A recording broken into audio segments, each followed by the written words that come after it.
Hearing will come to order. I want to welcome all to the Committee on the Budget hearing on the Congressional Budget Office's Budget and Economic Outlook. Before we begin, I'd like to welcome two new members to the committee. Representative Frank Ginta of New Hampshire, who is a returning member to the committee, and Representative Bill Johnson of Ohio.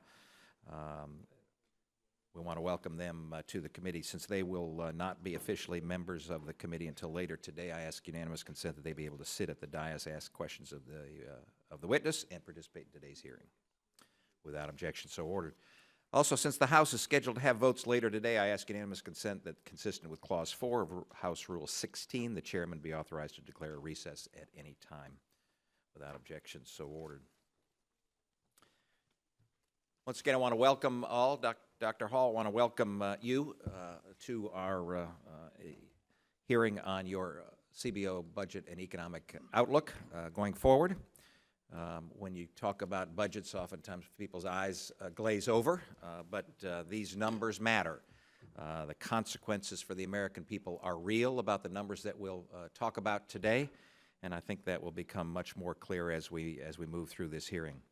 This hearing is focused on the Congressional Budget Office's recently released Budget and Economic Outlook. In its report, CBO projects that if no changes are made to current policies, deficits over the next decade will total $9.4 trillion.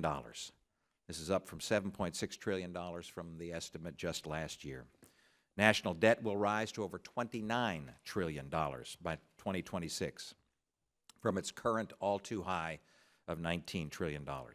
And average economic growth over the next 10 years will be a disappointing 2.1% on an annualized basis, a full one-third lower than historical average. For individuals and families and businesses, this slow growth and skyrocketing debt will mean less opportunity, fewer jobs, and smaller paychecks, and a nation increasingly vulnerable to national security threats both at home and abroad. This isn't an optimistic outlook for America.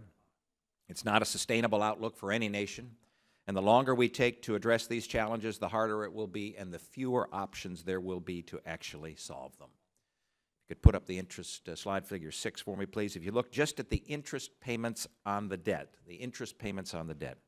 just what we spend to service our debt by the end of the decade, we will talk about spending nearly $1 trillion a year, every single year, just on interest on the debt. That's more than we spend on defense, more than we spend on education, more than we spend on Medicaid, more on transportation and infrastructure.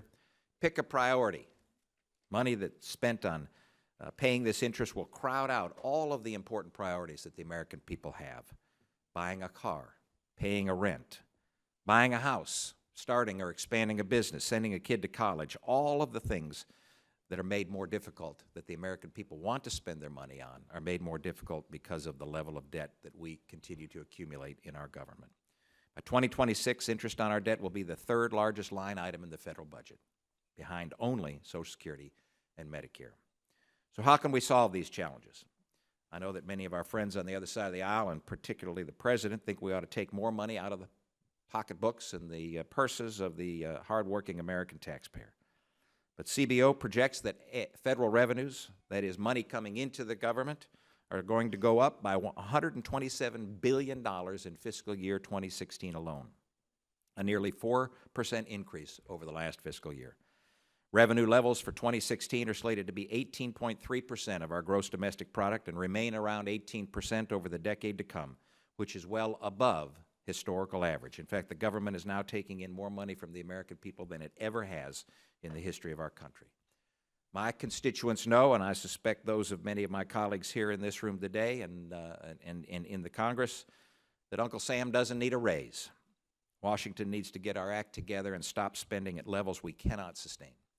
According to CBO, spending will reach 21.2% of gross domestic product in 2016 and climb to 23.1% of the economy in 2026. Again, this will far exceed historical averages of 20.2%.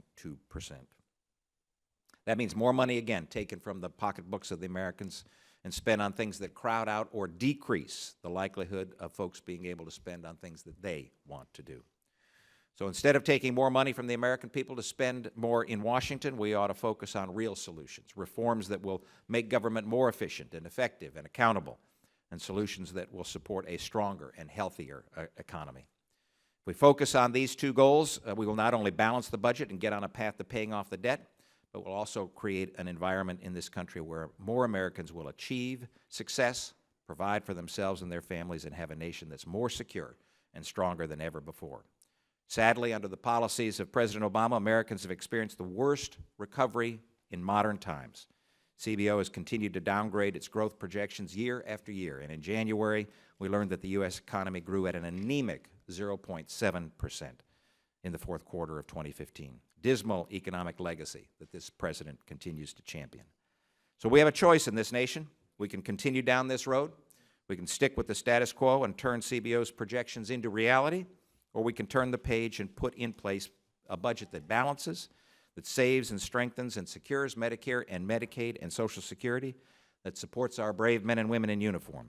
Right now, our committee is hard at work putting together that plan.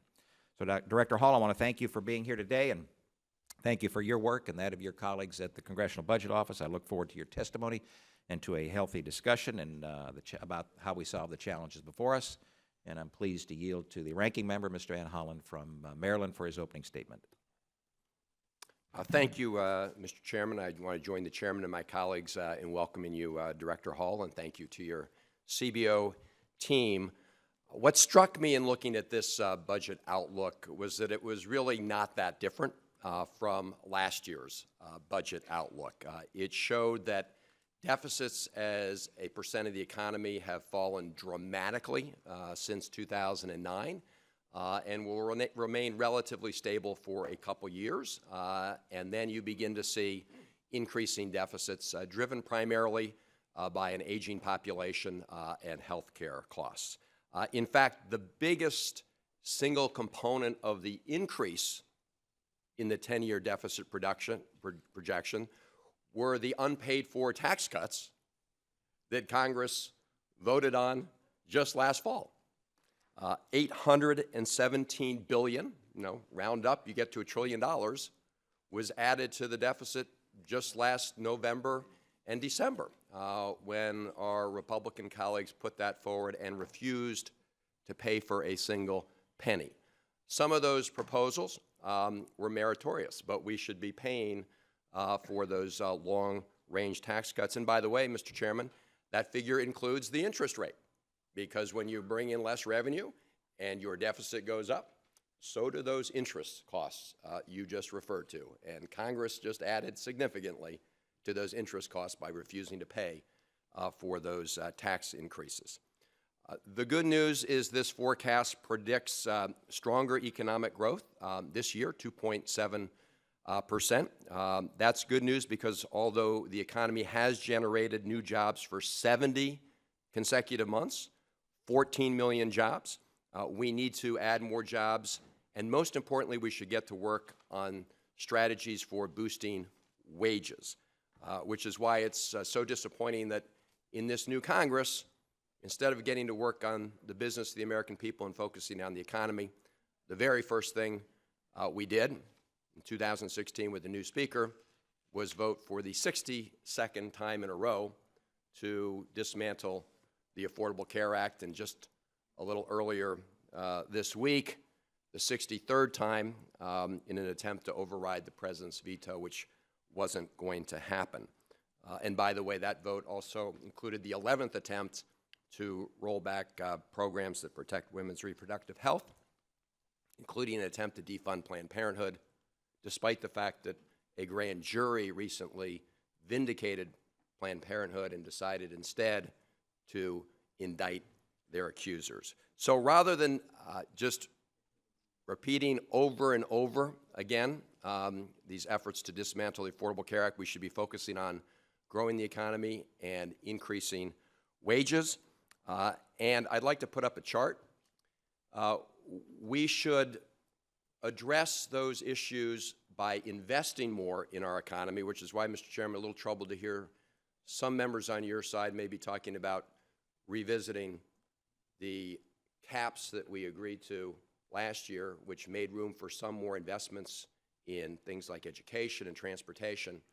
But as we look to the long-term deficit, we should also remember that the largest category contributing to the deficit, according to the Congressional Budget Office, are the so-called tax expenditures.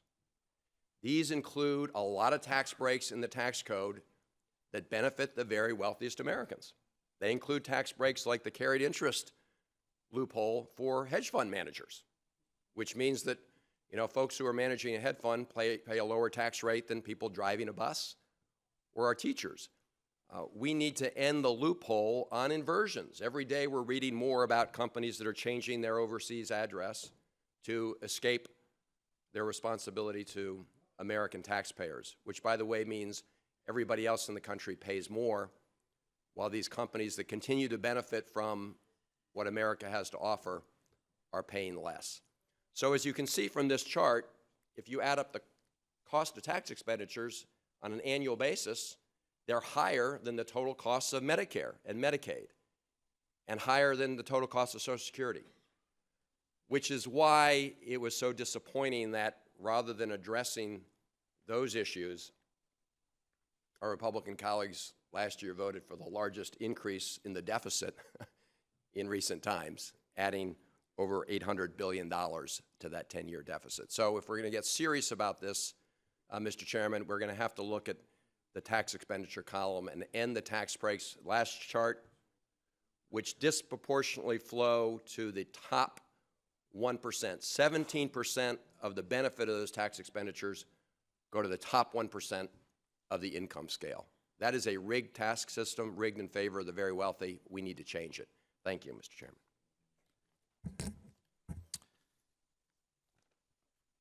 Thank you very much. We want to welcome again Dr. Hall.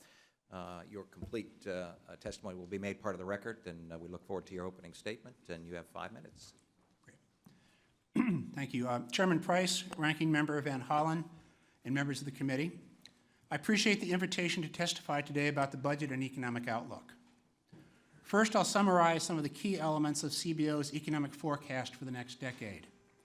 We anticipate that the economy will expand by 2.7% this calendar year and by 2.5% in 2017.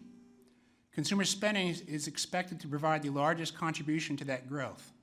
However, the anticipated pickup in growth above last year's 1.8% rate stems largely from investment in business capital and in housing. Because of the projected growth, we expect slack in the economy to diminish over the next few years, lowering the unemployment rate to just under 4.5%, pushing up compensation and encouraging greater labor force participation. That reduction in slack will also push up inflation and interest rates.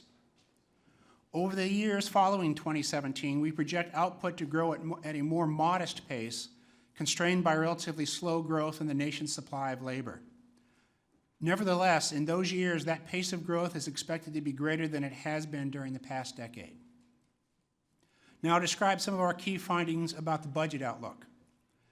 In fiscal year 2016, the federal budget deficit will increase in relation to the size of the economy for the first time since 2009. If current laws generally remain unchanged, the deficit will continue to grow and debt held by the public would rise to $24 trillion, or 86% of GDP, by 2016, up from 74% of GDP at the end of 2015. Moreover, it would be an upward trajectory. 30 years from now, debt would reach 155% of GDP, a higher percentage than any previous recorded in the United States. Such high and rising debt could have serious negative consequences for the budget and the nation, including an increased risk of a fiscal crisis. In our projections, deficits are projected to increase because growth in revenues is outpaced by growth in spending. In the coming decades, revenue would remain relatively stable in relation to the size of the economy, reflecting changes that roughly offset each other: increases in individual income taxes and decreases in corporate income taxes, payroll taxes, and remittances from the Federal Reserve. But we project outlays to grow under current law from about 21% of GDP this year to 23% of GDP in 2016. Almost half of the projected $2.5 trillion increase in total outlays over this 10-year period is for Social Security and Medicare, in large part because of the number of people who are at least 65 years old is estimated to increase by more than 1/3 over that period. Also, because of rising interest rates and growing federal debt held by the public, the government's interest payments on that debt are projected to rise sharply over the next 10 years, more than doubling as a share of GDP. In contrast, by 2016, spending subject to annual appropriations is projected to drop to its lowest share of GDP in the past 50 years. That occurs because most discretionary funding is capped through 2021 at amounts that increase more slowly than the projected growth of the economy. Well, that's the big picture. Now a few details. I'm often asked specifically about our projections for Medicaid and for health insurance purchased through exchanges. Medicaid spending is expected to increase by about 9% in 2016 after having grown about 15% a year in the previous 2 years. We expect that slowdown because the optional expansion of coverage authorized by the Affordable Care Act will have been in place for 2 years, and the rapid growth in enrollment that occurred during the initial stage of the expansion will have begun to moderate. As for exchanges, we and the staff of the Joint Committee on Taxation estimate that about 11 million people per month will receive them on average during the calendar year 2016, up from an average of about 8 million per month last year. That number is smaller than the average of 15 million recipients per month that we estimated for 2016 a year ago. Overall, including people who do not receive subsidies for their insurance, we expect that 13 million people per month on average will have insurance purchased through the exchanges in 2016. Our projections of exchange enrollment for the years after 2016 have not yet been updated. We will publish that next update in our March release to accompany our next baseline. Let me explain how our projections have changed since August 2015. The 2016 deficit that we currently project is $130 billion higher than we last estimated, largely because the Consolidated Appropriations Act of 2016 retroactively extended a number of tax provisions that reduced a number of tax provisions. For the 2016 to 2025 period, we now project a cumulative deficit that is $1.5 trillion larger than the $7 trillion deficit that we projected just 6 months ago. About half of that increase stems from the effects of laws enacted since August, especially the extension of tax provisions. About 30% of the increase is caused by changes in the economic forecast, chiefly slower growth in economic output over the 10-year period, which lowers revenues in our projections more than it lowers spending. The remainder of the increase is primarily in our estimates of outlays. Over the next decade, projected spending for Medicaid and veterans benefits is higher, and that increase is only partially offset by lower spending than we previously projected for Social Security. In these remarks, I provided you with an overview of our projections, which are the work of many people at CBO. I'm happy to discuss any questions you may have. Thank you. Thank you, Dr. Hall. In reading your report, it doesn't paint a rosy picture. In fact, some of the remarks that you make in your report are ominous.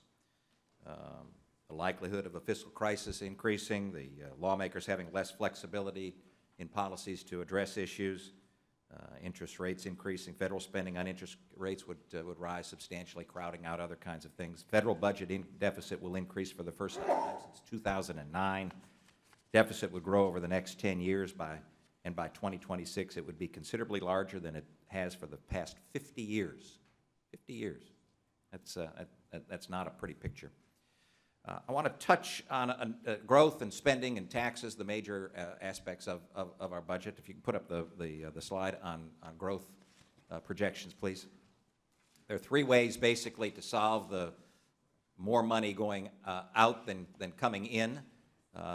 You can raise taxes, you could lower spending, or you can have growing economy. And our friends on the other side of the aisle tend to believe that raising taxes is the way to do that, to take more hard-earned money out of the pockets of American taxpayers. We believe that holding the line on spending and decreasing where appropriate, and then growing the economy is the best way to get to balance and get to an economy that can actually thrive and create jobs for folks. The slide that was up there, and hopefully will return, shows that over the last 4 years, the projections from your office, the CBO, on growth have decreased from 3% to 2.9%, to 2.5%, to 2.3%, and now 2.1%. A downward trend on growth in the economy. And growth in the economy means that folks are able to get a job and be able to provide for their family. Why does the growth continue to go down in your estimation? Well, in our projections, like actually most other projections of the economy, we have been disappointed over and over again, primarily about productivity growth and the growth of output, the actual data coming in. The most recent reduction since August was almost entirely from concerns over productivity. Two things happened. This summer, the economic data changed. The Bureau of Economic Analysis revised down economic growth over the last few years, even though it was already fairly slow. And that changed our view again about productivity. Productivity was down. And then now we've had this sort of persistent, slow productivity growth. It looks like it may not go away for a while. And that's really been at the heart of our most recent downgrade in economic growth. And that's been probably at the heart of most of our downgrades. The numbers are actually, the projections have actually been worse than actual. If you can put up table 1, which is figure 4, or no, I'm sorry, table 1. A lot of numbers that will pop up here, but the bottom line is that there are 15 areas there, 15 years that CBO projected growth at a certain rate, and on only 3 of them was CBO accurate. So it's likely that the 2.1% isn't even accurate. Now the challenge that we've got is that if we could just grow the economy a little bit, not back to our 3% average over the last 40 or 50 years, but just a little bit, say 0.1%, then we would see a significant decrease in the deficit and increasing opportunity out there. If we grew the economy by 0.1% more than is projected, what's that result on the deficit? The deficit over the next 10 years would be reduced by somewhere over $300 billion. 300?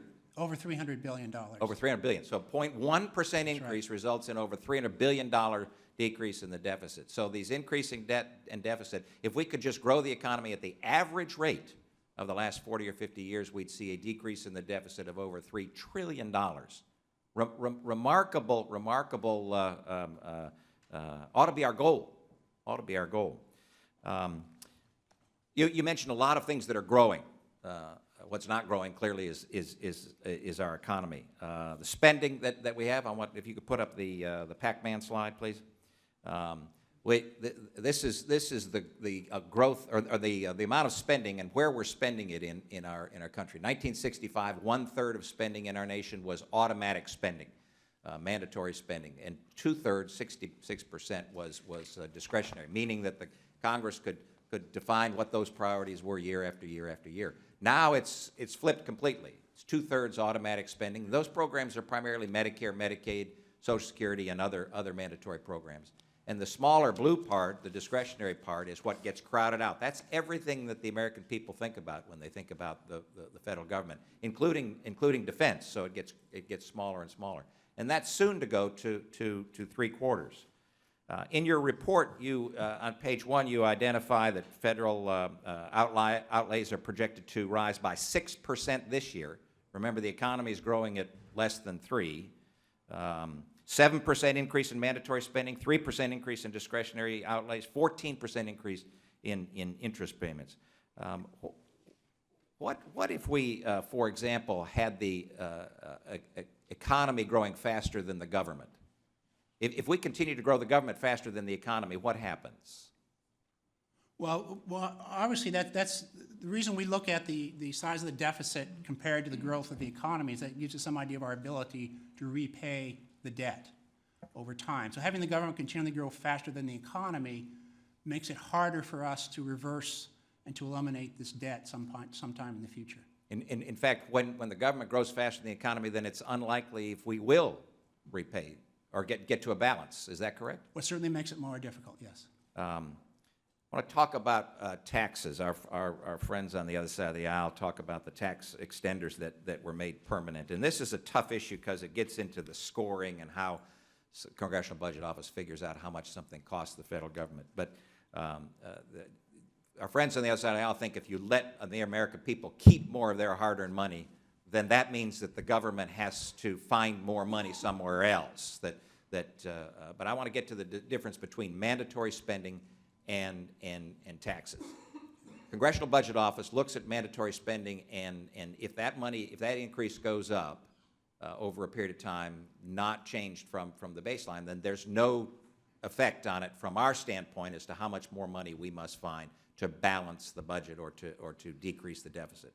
However, with taxes, with the tax extenders that were passed, were any of the tax extenders that were passed, were there any new taxes in that based upon current policy prior to the extension? No, that's right. The expiring tax provisions were extended. So all of the taxes that were extended or made permanent were already in place. So what the Congress did is simply continue the current policy that was in place, and yet the Congressional Budget Office says, in so doing, that increases the deficit. But what about the economic feedback? What about the macroeconomic effect of allowing the American people to keep more of their hard-earned money? Is that not positive? Oh, yes, it is. And in fact, in this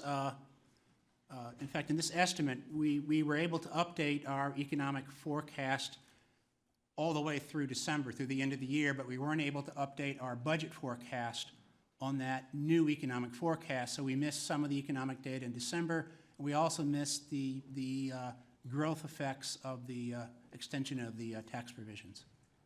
So just to put a fine point on this, the extent that the tax credits that were allowed to continue, that is allowing the American people to keep more money in their pocket, none of them were new. It was a continuation of current policy, and yet our friends tell us on the other side of the aisle that those need to be paid for from a governmental standpoint. It's one of the reasons my constituents get so irritated with Congressional Budget Office and how we do things here in Washington, because they don't believe that allowing them to keep more of their hard-earned money ought to cost the federal government something, and so that the Congress runs around trying to figure out how to take more money out of their pocket. If you could put up our budget chart, the SMILE chart.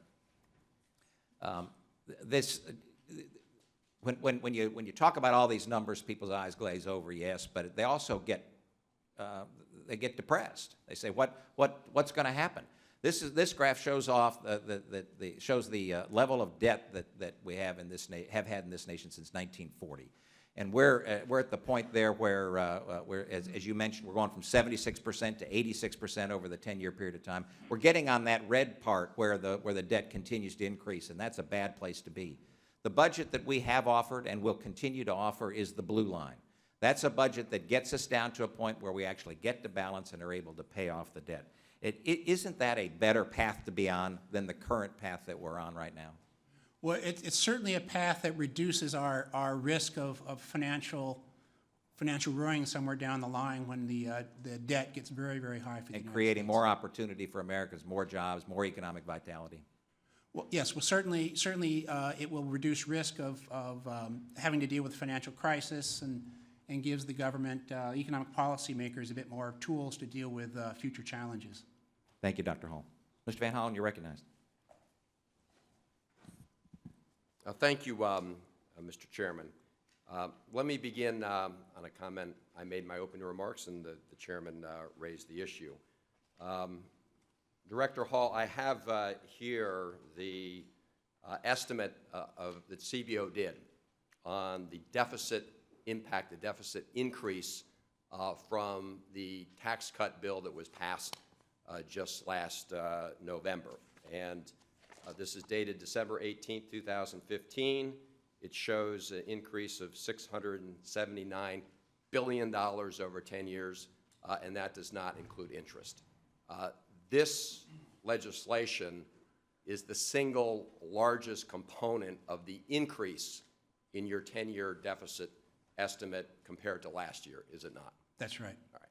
So I appreciate the Chairman's concern and focus on increasing deficits, but the record's pretty clear that just last November and December, our Republican colleagues passed an unpaid-for tax cut that is the single largest contributor to the new 10-year deficit estimate.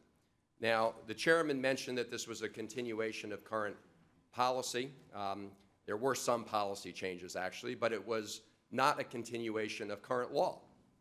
And the point many of us have been making is that if you want to extend some of those tax cuts, some of them are meritorious, you should pay for them so you don't increase the deficit, which our colleagues keep telling us is a concern of theirs.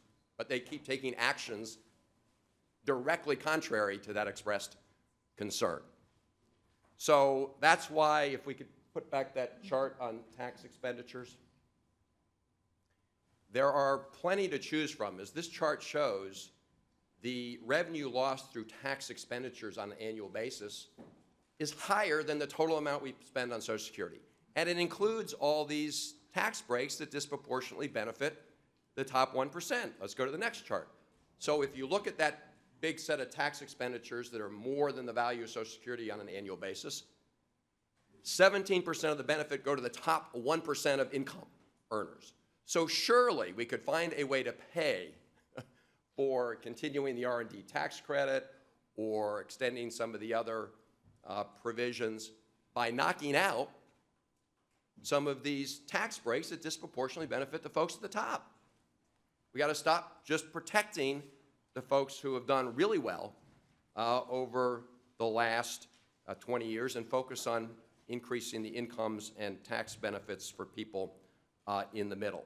And in fact, I'm looking, Mr. Chairman, at your current report here, and just going into the fine print, if you look in the appendix and you look at table F1, I would just point out to my colleagues that the last time we actually balanced the budget and had really low deficits, revenue as a percent of our economy was in the 19 to 20% range. This is on page 145 of the Outlook, meaning that the revenue that was coming in was a little bit higher than it is now. And when you have a big economy, that one little percent can make a big difference. In fact, over a 10-year period, it would close the deficit by well over $1, maybe $2 trillion, but we'll get the exact estimates later. As my colleague pointed out, even a 0.1% difference in economic growth in GDP makes a difference. So surely we can help find that kind of revenue by closing tax breaks for folks at the very top, rather than cutting kids' education, cutting our investment in transportation, and as the chairman showed in his chart, most of that growth is in mandatory expenditures that he was talking about. And the big items there are Social Security and Medicare and Medicaid. So really you only have a couple choices. Either you're cutting Social Security and Medicare and Medicaid, or you're cutting some tax breaks for very wealthy people.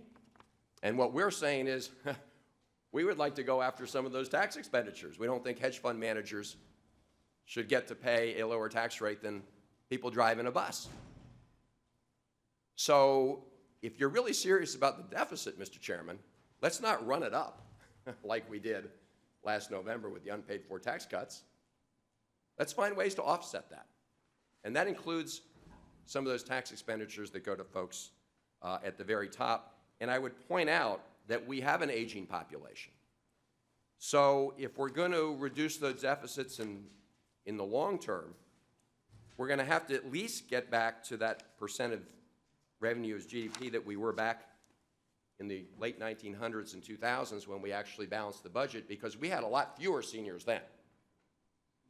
So what our Republican colleagues are proposing is less revenue as a percent of GDP than we had back in the last time we really balanced our budget, with a lot more seniors on Medicare, Social Security.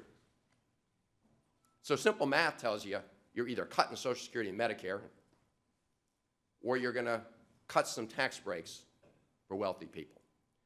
Now, let's talk about economic growth for a minute. Director Hall, you did an analysis at CBO about the economic growth impacts of immigration reform. You're familiar with that projection? Yes.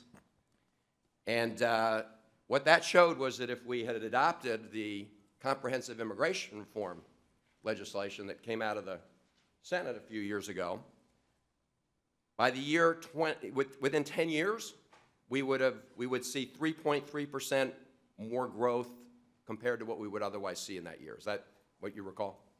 I don't recall the number exactly, but I can find it for you if you like. And that 20 years out, you would actually see in that year 5.4% greater GDP than you would on otherwise. In other words, 5.4% over what it would be in that year, which would lead to dramatic increases in economic growth compared to the alternative, and help address the deficit. In fact, the chairman was just talking about the additional revenue coming in from a 0.1% increase in economic growth. What these numbers from CBO showed was that you get more than that 0.1% increase in economic growth in those years from immigration reform. So that would also, as the CBO has told us, help with the Social Security Trust Fund and its solvency. So there are lots of things that we could be doing to address these issues. Now, in terms of the tax code, I really hope our Republican colleagues will work with us to get rid of these provisions that are skewed to the folks at the very top, because that will help reduce the deficit, and it will end a system that right now allows those benefits to flow upwards rather than benefiting the broad population. So I always enjoy the discussion, Director Hall, that we have at these on these reports, and I would just ask my colleagues to look at what the American people understand, that every equation has two sides. You got the spending side and you got the revenue side. And on the revenue side, you've got a system where folks at the very top have a tax system that disproportionately benefits them. And we need to change that if we're going to address some of these fundamental issues as we invest in economic growth. And I'm just going to close by saying I hope that as we go through the budget process this year, we will not renege on the agreement that was reached just last November in this House of Representatives of the United States Senate to lift the so-called sequester caps just a little. I mean, they're still very tight, to allow for greater investment in the economy and help boost economic growth, invest in our kids' education, invest in scientific research and innovation, invest in modernizing our infrastructure. So I hope we will not revisit that agreement because we'd like to have a budget process that at least is predictable as possible for the American people and the economy. Thank you, Director Hall. Thank you, Mr. Chairman. Thank you. Mr. Wakita from Indiana, you're recognized for 5 minutes. Thank you, Chair. Welcome, Dr. Hall, to your first presentation. Hearing Mr. Van Hollen's statement about two sides reminds me of an old Indiana saying, perhaps it's said elsewhere too, and that and you're a Purdue grad, so you may remember this, it's a pretty thin pancake that doesn't have two sides. And there is a revenue side and there is a spending side, so let's look at that a little bit. Dr. Hall, isn't it true that over the last 50 years, when you look at tax receipts, money that's actually come in, you forget about your models and the static scoring versus dynamic scoring and the timing of the macroeconomic effect that you already talked about, but what the money coming in over the last 50 years has been about 17.4% of the economy. Right, that's the long-term average, yes. Long-term average. And right now, we're collecting 18% of the economy in tax revenue. That's right. Correct? Yes. Okay, so the money's there. The revenue's there, as it has been over the last 50 years. So the problem isn't revenue, the problem is spending. Now, conveniently, Mr. Van Hollen is showing a chart that talks about tax expenditures, but it's in a static scoring model, and it's not accounting for the macroeconomic effect of lowering taxes. That is, when people have money in their pockets, they spend it more efficiently than government. That is, they spend it to add value to the economy. Is that correct? Well, yeah, the evidence is that there is a boost to growth by, with reducing taxes generally. Right. And so for this report that Mr. Van Hollen raised the paper and said, hey, isn't this right, $679 billion? You didn't have the macroeconomic effect of that, of the tax extenders yet, did you? No, we didn't, and that's in fact one of the kind of mismatches that we have in this Right. report. Talk about the mismatch and what, now that you have some more information, what you expect, at least in the first couple of years. Well, let me just put, I would estimate the mismatch, the economic forecast we've updated with about extra month worth of data, and we have the new legislation in that.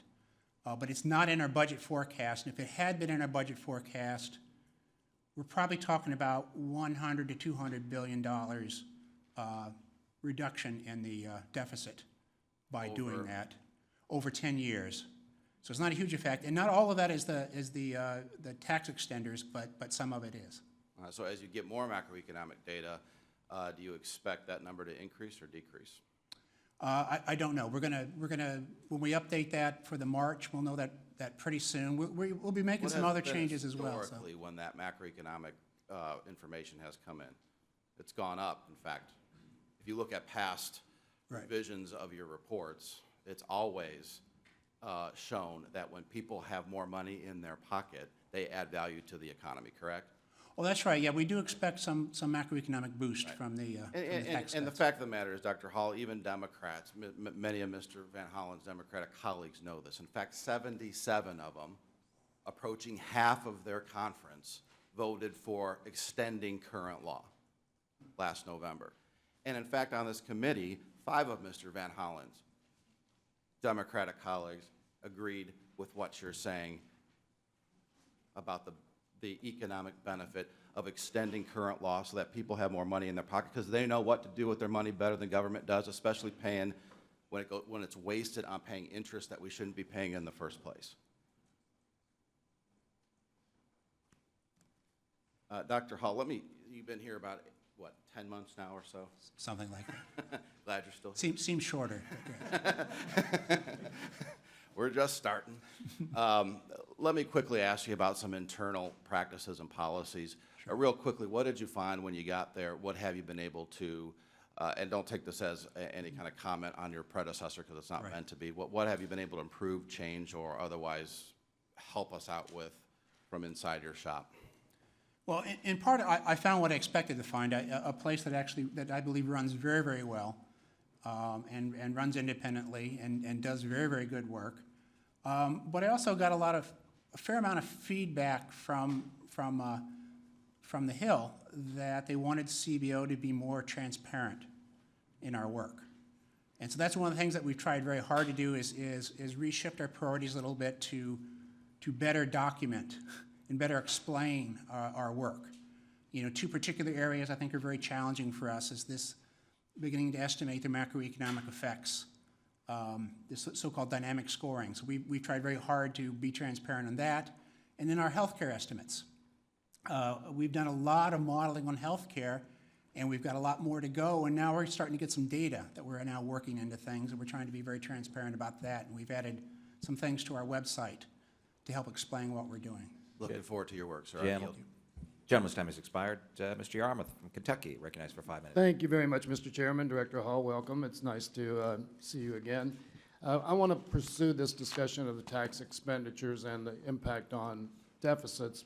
If I understand you correctly, you're saying that if you were able to project additional growth due to the tax expenditures, that over 10 years it would be $100 to $200 billion total, $10 to $20 billion on average a year. Is that right?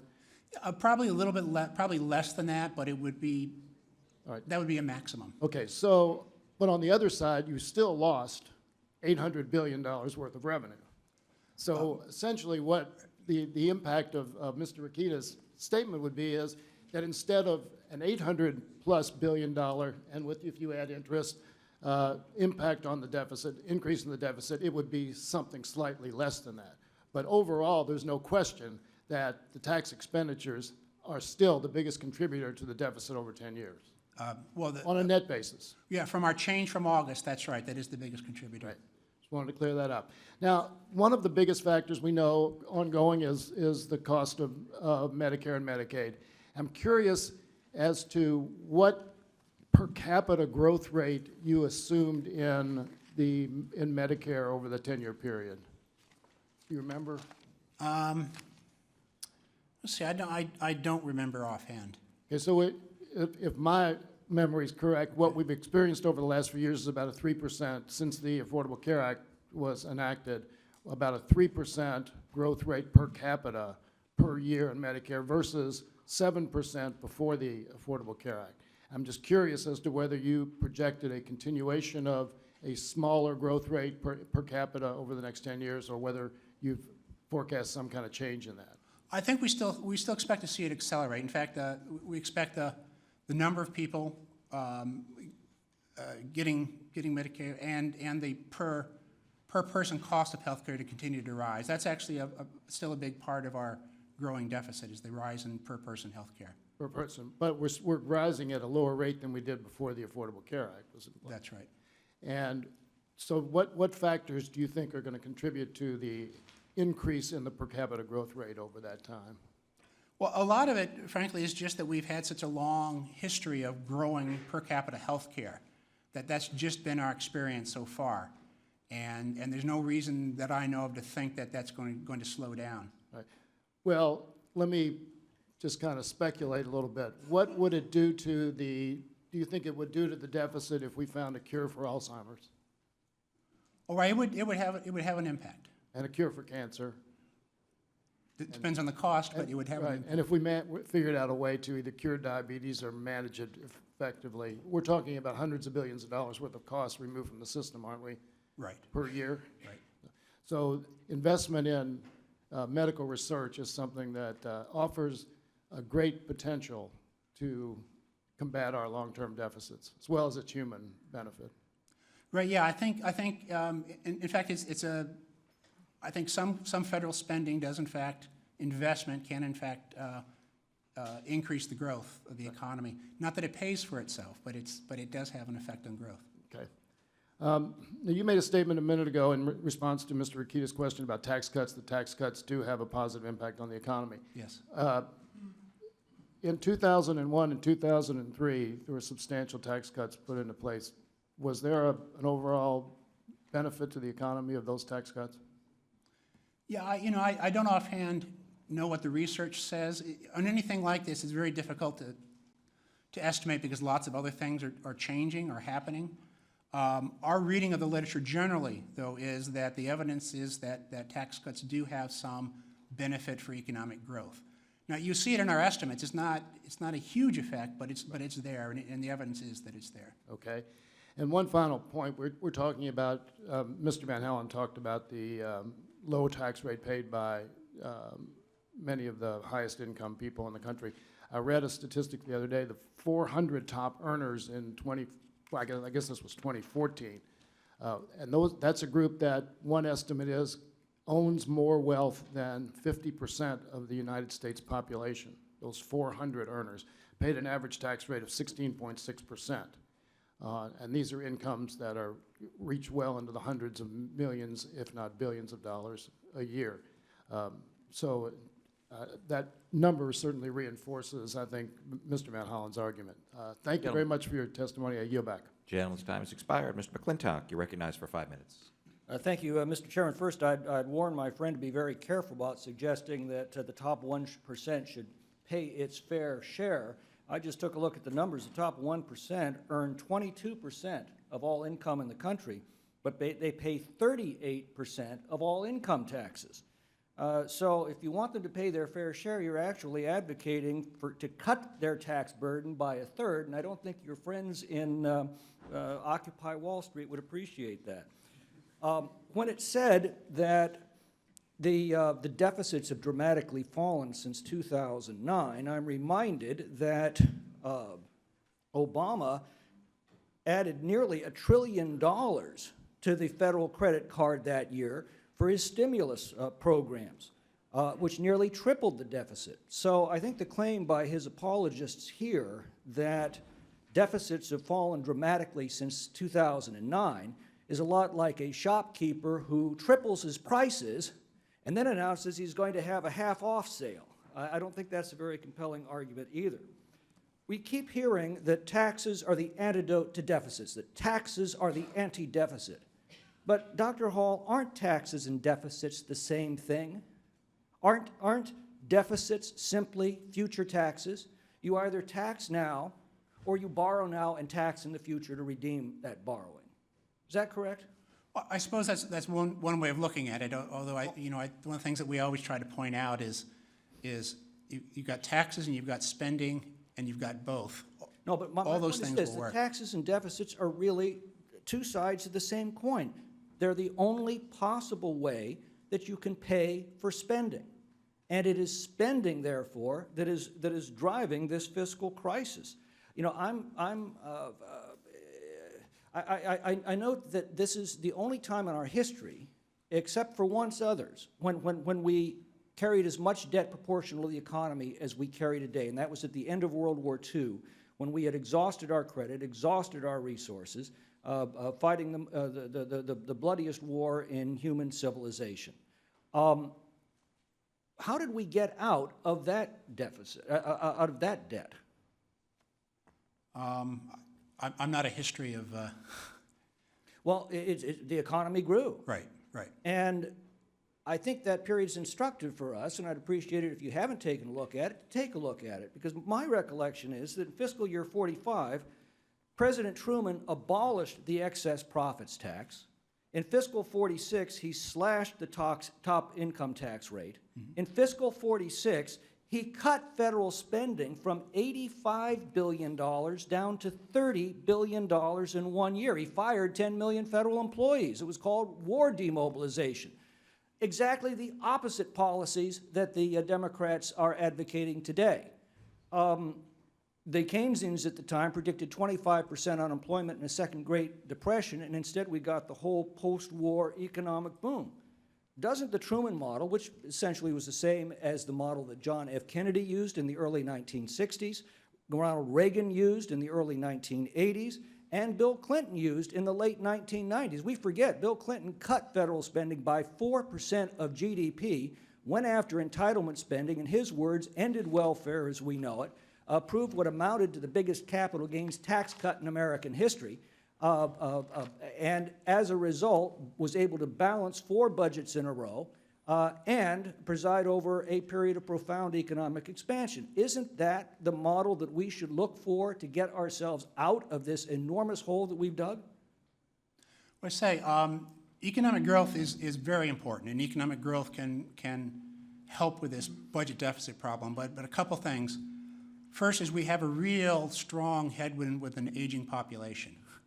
In fact, that's one of that's really the main reason why our economic forecast drops down to 2%. I think that's all the more reason to have a thriving economy because of that aging population. Let me just ask one more question on the impact of taxes and deficits on the economy. Those revenues, if not taxed by the government, either now or in the future through running a deficit, would either be spent or saved. Those are the only 2 options you have, right? You either spend your money or you save your money. If you spend your money, you're going to be spending it on consumer purchases. 2/3 of economic growth depends upon consumer spending, or you're going to be saving it. And by saving it, you invest it, which means economic expansion. Isn't that a much more logical model to use to get out of this mess? Well, again, certainly that's a way to help get out of this mess, and that would be an important contributor in going forward if we can increase growth. Gentleman's time has expired. Gentleman from Washington State, Mr. McDermott, is recognized for 5 minutes. Thank you, Mr. Chairman. I'm pleased to be here at the annual Sky is Falling hearing. We've had these, I've been on this committee since '93, And what's amazing is that the Republican response to the sky is falling is to schedule less days in session than the state legislature in the state of Washington. A part-time legislature is in session more than 111 days. If there was a real crisis, you guys would be here working on it. But you know this is all political rhetoric. Now, I've listened to this over and over again, and I'm not going to ask you, Mr. Hall, because I don't think there's a day when the United States is going to disappear. Even though we have all this doom and gloom that we hear about the debt, the debt, the debt, that's the mantra of the American Enterprise Institute that has been pushed in this place in the 28 years I've been here. One of the stupidest things that we talk about here is treating it like we're a family sitting around the kitchen table. And we got to decide, well, what do we have to cut if we're going to keep on doing? That is not the metaphor for the United States of America. We are not a family. We are a government that needs to deal with what people need, and that means we make critical investments on behalf of the country. We would not build ports, we would not build roads, we would not do any of the critical investments in this country if we waited for the private sector to do it. If we just sat back and said, well, we're not going to build any more roads. Let's wait for the private sector to decide we need a road. And that's why the National Institutes of Health would never have been created if we had waited for the private sector to do it. Now, what is really clear is that this debt thing is really to take away any money, any ability of the government to deal with the problems of ordinary people in this country. The discretionary spending just keeps getting cut. We've got our kids in debt. The biggest debt crisis in this country is kids' school debt. $1.7 trillion hanging over our kids. They can't buy houses, they can't buy cars, they can't do anything because they have this debt. And yet we perpetuate that system. Now, what is troublesome to me is that I was here during the Clinton years, and I saw us get to the point where we just about were in surplus. And Wall Street was petrified. Well, if we don't have any debt, we don't have any federal debt, what are we going to do? We can't let the government get out of debt. So George Bush came in, and he took care of it quite easily. He gave tax breaks and tax breaks and tax breaks, and then started two stupid wars. One in Afghanistan and one in Iraq that had absolutely no public benefit for this country. If you ask the average citizen, what is the benefit we got out of the Iraq war or out of the Afghanistan war? There is none. And what Mr. McClintock talks about, yes, there was war demobilization after the Second World War. And the first thing we did was we gave the Bill of Rights to every veteran. Anybody who'd served in Europe or in Asia wound up going to college free. We invested in our young people. We're not invested in our young people now. The National Institutes of Health, and I know this one because I'm a doctor, and I've been watching it for a long time.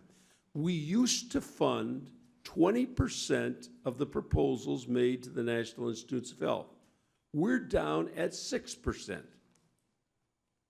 Young professionals in the healthcare fields today are going to Europe. They're going to England. They're going to Singapore. They're going all over the place because there's no research money in this country.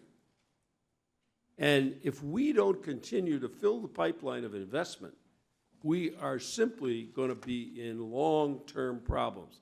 It won't be because of debt. It will be because we refuse to invest. It's like having a house, and you see there's a little spot on the ceiling, and you think, well, gee, there might be some rain damage. If you don't go up on the roof and fix it, you're going to have the ceiling fall down. And that's when the ceiling will actually fall down, is when our lack of investment catches up with us. I yield back the balance of my time. Gentleman's time's expired. Gentleman from Georgia, Mr. Woodall is recognized for 5 minutes. Thank you, Mr. Chairman. Thank you, Dr. Hall. for being here. Since we have the benefit of your counsel, I thought I'd ask you some questions with my time. Thinking about the student loan issue that Dr. McGovern mentioned, if I'm also concerned about that, and I want to reduce the number of student loans that are going out the door, I'd rather be involved in grant programs, work-study programs, co-op programs. If I reduce the number of student loans that we're originating today, is CBO going to score that as a net spending reduction or a net spending increase? It's going to be a spending decrease, I believe, if you're going to reduce the. I've looked at some proposals that are out there for how we might grapple with that, and it looks like that the way the CBO scores is it scores all the fees associated with originating that debt, doesn't score any of the risk associated with the failure of that debt, and thus every time we try to curb the amount of student loans that go out the door in favor of another program, it looks like we're reducing federal revenue as if issuing a student loan is a revenue stream for the government as opposed to a risk that the American taxpayer is taking on. Yeah, I think what we do is we focus on the subsidy aspect of it, and we do try to take into account the risk, the market risk. Those kinds of anecdotal challenges, folks back home doesn't make sense to folks. You would say if you take on more risk, that should be a larger cost to the government. Fees associated with that don't impact. If I could bring up a CBO slide here on labor participation. A lot of what we do is driven by how CBO scores as opposed to my preference, which would be just good public policy. And so I wanted to ask you to see where we could meld good CBO scoring with good public policy. I look up there at the labor force participation rate. It looks like the same kind of anemic participation rates we had when the gentleman from Georgia was president of the United States, the great malaise of the late 1970s. But as I look at this CBO chart, we're going to call this relatively full employment. Is that right? Historically low unemployment rates. We actually, with respect to labor force participation, I still think we're not. We still have significant slack in the labor market. That number should be quite a bit higher. Well, that's exactly what I want to ask you. Tell me what kind of policies can come out of Congress that if they're signed by the president tomorrow, CBO would begin to move that chart instead of the downward glide path on an upward glide path. Give me some examples of policies that would come out of Congress that would cause CBO to raise its projection of labor force participation. Well, let me just say that part of what's going to happen is if the economy continues or begins to grow a bit quicker and eliminate the slack, we're going to get some of that back. But there are things that impact labor force participation, and in fact, in our estimates, things that affect the what we like to call the marginal tax on work. So there are tax policies that affect people's willingness to work. The ACA probably affects the incentives to work. Well, there are a few things like that will affect our forecast of labor force participation. The ACA affects the incentives to work positively in that it encourages me to go to work? It's the opposite. The ACA discourages me from going to work. That's right. Because there's an increased sort of penalty for increasing work in the ACA. So reducing tax rates on work could drive up my labor force participation rate. Eliminating the disincentives that are within the Affordable Care Act for work would drive up my labor force participation rate. And all things being equal, if I drive up our labor force participation rate, we've already heard about what happens with economic growth, how that impacts deficits. If I drive up my labor force participation rate, I expect what in terms of economic growth longer term? Well, you expect stronger growth. You expect anytime you have a larger labor force, more participation, you're going to increase growth, you're going to increase revenues. That's going to have an impact on the budget. I want to say, though, you can't exaggerate this too much because we have some real demographics here. Labor force participation right now is about 3.5 percentage points lower now than at the start of the recession. About half of that is simply aging population. Now, my understanding is we have the healthiest aging population we've ever had in the history of the country. Why would my getting older require me to leave the workforce? It doesn't, and in fact, the current baby boomer group is in some respects, setting some records for how long it's hanging in to the labor force. Yet people will still retire, and this is a large group of people, so we still expect that to be a big drag on labor force participation as time goes on. Mr. Chairman, I hope this is common ground. We can work together on. I yield back. Absolutely, sir. Gentleman's time's expired. The gentleman from Wisconsin, Mr. Pocan, is recognized for 5 minutes. Thank you, Mr. Chairman, and thank you, Dr. Hall. I'd like to go back to the tax extenders because, I think we know the deficit's gone down by about 2/3 since this president took office, but the blip coming back up occurred because of what we did with the omnibus bill in December, of which $800 billion, I believe you said roughly, is the tax extenders. And, I heard the chair talk, and I hope I wrote his words down correctly, that it's important we're allowing the American people to keep more of their money. And Mr. Okita, I heard him say very distinctly that money in the pockets will boost the economy, something I'm going to respectfully remind him of when we talk about minimum wage if we ever get a chance to, because I do think that's a valid point. But when I look at those tax extenders, and just help me through this in a very basic way so I can explain it to people back home. I'm looking at a list of the extenders that I have, and I'm going to give you two scenarios. A family of four, upper 30s, early 40s. Let's say one of the parents is a school teacher, the other one's a plumber. So one's making $35,000 a year, the other one's making $45,000 a year. They have two children, $80,000 family income. The other scenario is an 86-year-old single widow who's making $1,140 a month through Social Security, limited savings, got 0% increase this year in Social Security. Help me as I go through each of these very quickly and tell me if it's likely that that family of four, that single widow, is going to be eligible. So bonus depreciation. It's unlikely either one of those would be eligible for bonus depreciation tax break, correct? I believe that's right. Okay. Research tax credit. I support research tax credit, but unlikely either of those two are going to benefit directly from that financially money in their pocket. Right, directly, that's right. Active finance exception, I really doubt that. Overseas profits, they're probably not dealing with that, correct? Right. Is that correct? Yeah, I didn't hear you, yes. I'm sorry.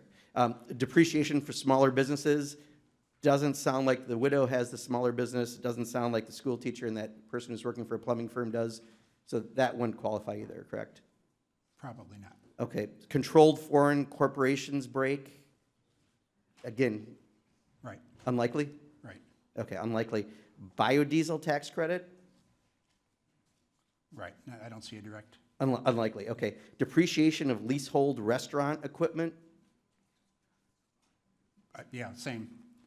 So I've gone through over, I think, 3/4. I'm going to argue the tax credit for energy efficient homes, they may not take advantage of, but they could, right? So that could be money in their pockets.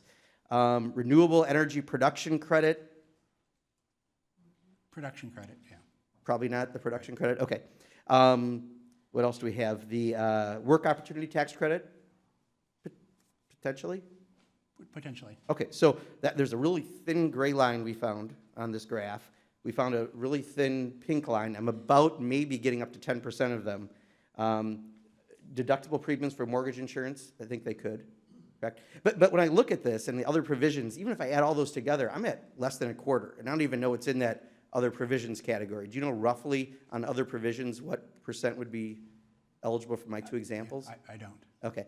I guess the bottom line that I'm saying is, if we're going to talk about increasing the deficit, we're talking about putting money in people's pockets, what we did with those tax extenders didn't put money in the pocket of the average constituent I have or any of our average constituents. It might have benefited some very narrow groups of people and some corporations. And then I look at your slide that you handed out and on major changes in projected revenues from 2016 to 2026. And in 2 of your 4 categories, rising income inequality is a factor in why you're changing projections. I would argue the very activities that we're doing in this Congress isn't benefiting real people to put money in their pocket so that they can boost the economy, but we're benefiting a very narrow, small amount of people, and that average widow and that average family of that school teacher and the plumber really aren't seeing that benefit as we have expanded that deficit, and they're not getting that economic direct benefit. Is that fair to say on those numbers that we went through? From what we discussed, it sounds like we haven't done a distributional analysis of anything like that, so I don't want to be too Right, precise. but I think it's pretty fair. They're not, their foreign investment stuff. They're probably not taking advantage of those tax credits as we've discussed. All right, and I just think that's an important point because I think, again, there is a real difference in that. Really quickly, if I can, in the 25 seconds left, Simpson Bowls, we've accomplished about 70% of the Simpson Bowls cuts if that had been enacted, but only about a third of the revenue side of it. In fact, as of today, we'd be at 130% of where we would have been on cuts, but we have not dealt with the revenue side. Is that something that you've can kind of confirm we're roughly in those ballparks on that? I can get back with you. I don't know enough about I it. just think, Mr. Chairman, that is something that might be worth this committee taking a look at, because I think for people who did propose that and supported that, we certainly haven't affected that part of the ledger, and what we did last December certainly didn't affect it either. Gentleman's time's expired. We'll now hear from the gentleman from Ohio, Mr. Anesi, for 5 minutes. Thank you, Mr. Chairman. It's interesting. I was here, my first time on the Budget Committee was 2011 when I first got elected, and I kind of heard some of the same discussion. So it's interesting to be back and hear some of the same discussion. But what really is interesting is that we use so much, as one of the presidential candidates said, we use Washingtonese down here. We talk in Washington dialect, tax expenditures. So American people don't know that, and if they're watching this, most of them would say, I don't know what everybody's talking about. But tax expenditures, tax credits, Mr. Pokin just talked about some of those issues. We indicated that's one of our big issues. We've also said we're not in a debt crisis yet. When the last time I sat in this chair, the debt is now up 29%. And I think, Dr. Hall, you've said that it could increase as much as 8 or 10 trillion over the next 10 years. Is that correct? That's right, almost 10 trillion. Yeah, so that's another 40, 50%. I mean, if we're not in a debt crisis, I'm not sure what we are in. When it comes to tax expenditures, we keep talking about these things that we made permanent. Dr. Hall, I'm not sure if you could answer this, but some of these same tax credits were around in 2006 and 2003. They were just extended for 2-year periods. Is that correct? I think that's right. Yeah, so when they were extended for 2-year periods, we didn't count them as being added to the deficit, but we made them permanent. CBO counts them as being added to the deficit, correct? That's right. When we look at tax provisions that have an expiration date, we assume that they will not be extended. Right. So when they are extended, it becomes a budget change. So some of these credits have been around for 25 years, and would you think that if they're around for 25 years, they're pretty much permanent? I mean, even though they're not, I mean, they seem to be permanent in the system? Right. Well, we do it the way we do it in a sense because the budget committees have told us to do it that way. No, I understand that. But so I get your point, though. Yes. So I was thinking back in 2006, even when the other side, the Democrats, had the opportunity and when they were extending them, did they pay for them then? Did they talk about pay for them then? Are you aware? I don't know. Yeah, I don't think they did. That's what's kind of interesting here. You know, we continue to extend them for 2-year periods and not talking about pay for them. That's why we shouldn't be talking about them as the issue today, because Republicans and Democrats know that most of these credits are good credits. Mr. Pokin named off some credits. He forgot about the Earned Income Tax Credit, the Child Tax Credit. He forgot about the American Opportunity Tax Credit. American Opportunity Tax Credit was extended, helps pay individuals going to college. These are all good programs that I think would actually, I mean, there was one individual that said we are in a debt crisis because our kids' school debt. I mean, that's a credit that would help. So I think we have to get away from this Washingtonese, and we really have to start talking about the issues. I was a businessman for 28 years. I always looked at budgets and said, how do I grow my revenues? That doesn't mean add prices to my product. How do I grow my revenues? And if I'm got expenses kind of growing, how do I slow that growth down? My question for you, how confident are you? Because I do believe the way we get out of this debt crisis is growing the economy. How confident are you in your most recent growth projections? Because I think that's a real key. Well, this is always our best projection. It's very hard to project the economy, but one aspect of this I think is clearly going to happen, and this is the aging population. It's the main reason this drop in labor force participation as baby boomers retire is the main reason why we're looking at a decline in growth to around 2%, and that's going to be really hard to deal with. Also, it's the productivity has been very disappointing through this whole business cycle. And one of the big risks, I think, going forward is will that productivity return? We don't even know what's caused the lack of productivity, and that'll make a big difference. But it's still, Growth will help, but we're so far behind, it's hard to imagine that just growth is going to fix this deficit and debt problem. Well, that leads me to my next question. Would you agree then that that spending is really driving the projected increases of deficits rather than the lack of revenue, especially since this last year we had record revenues? I mean, if I was back in my business and I had record revenues, I would be having a celebration, but then I would be looking at the expenses and say, we got to do something. Would you agree that expenditures are causing this deficit?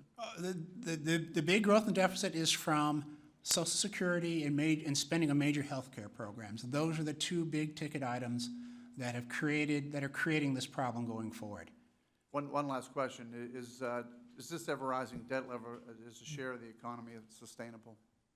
It's not. And what's tricky about it is it's getting to a very, very high level. Trajectory's all wrong, but I can't tell you exactly what's too much.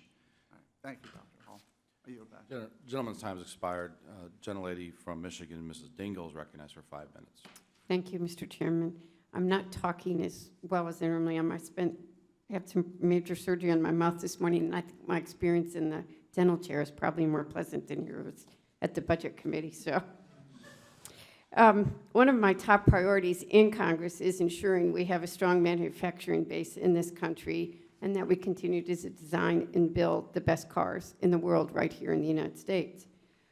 We've seen this year, we know that the auto industry was in dire straits in 2009, but thanks, and I do believe, to the federal investments that occurred in our manufacturing base, the auto industry is back and as strong as ever. This year, we've added nearly 650,000 jobs since mid-2009, and including more than 100,000 jobs in 2015.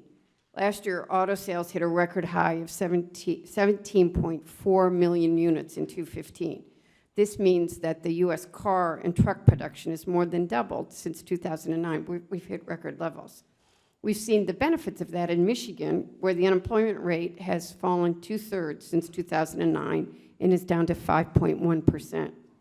But I know we can't take that for granted. We've got to ensure that our manufacturers have the resources they need to succeed and that they're competing on a level playing field. Autonomous and connected vehicle technology represents the future of auto industry worldwide, and they've got both the potential to save lives and to reduce fuel consumption. I want to make sure, like many of us, I think all of us, that technology is developed here in the U.S. The President's budget will include $4 billion proposal to accelerate the development and adoption of automated vehicle technologies through real-world pilot projects. I believe that this is exactly the type of investment we need to stay on the cutting edge to ensure we keep the jobs here and that that's going to impact the economy. As you might imagine, I've got a site or two in Michigan that will run that I think are a good site. But Director Hall, what is the outlook for federal spending on investments like the President's proposal on autonomous vehicle research? And all things being equal, are we likely to see fewer jobs and lower levels of economic growth if we fail to have adequate levels of investments in these priorities? Well, one of the things that's actually particularly difficult for us is understanding the role of federal investment in economic growth. Obviously, there's impact of it. It's understanding how much of an impact it has on growth and then therefore on revenues is difficult, and the timing of that is difficult. We're in fact doing a fair amount of work on it.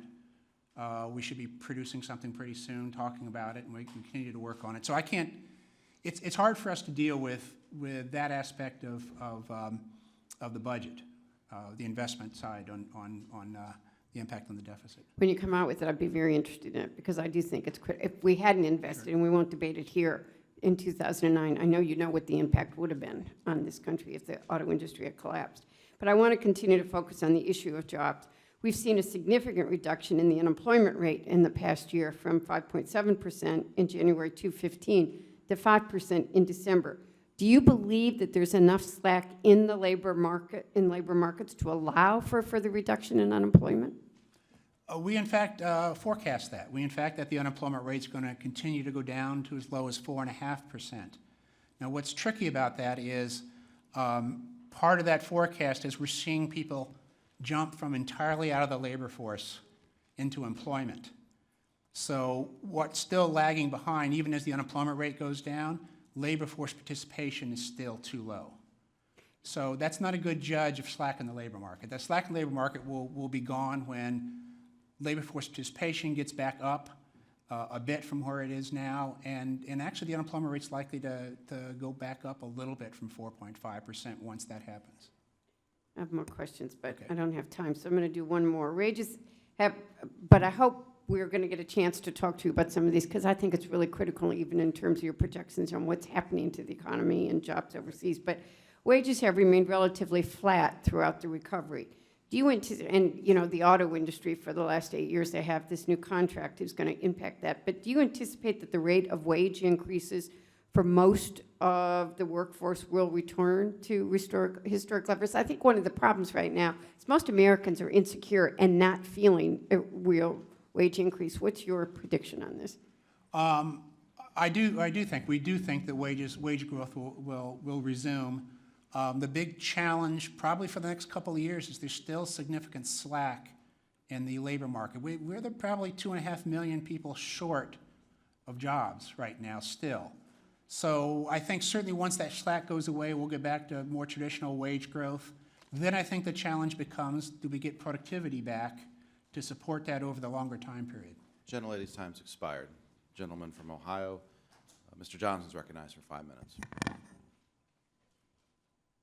Well, thank you, Mr. Chairman, and first of all, let me say to my colleagues on the Budget Committee, I'm very honored to be joining you.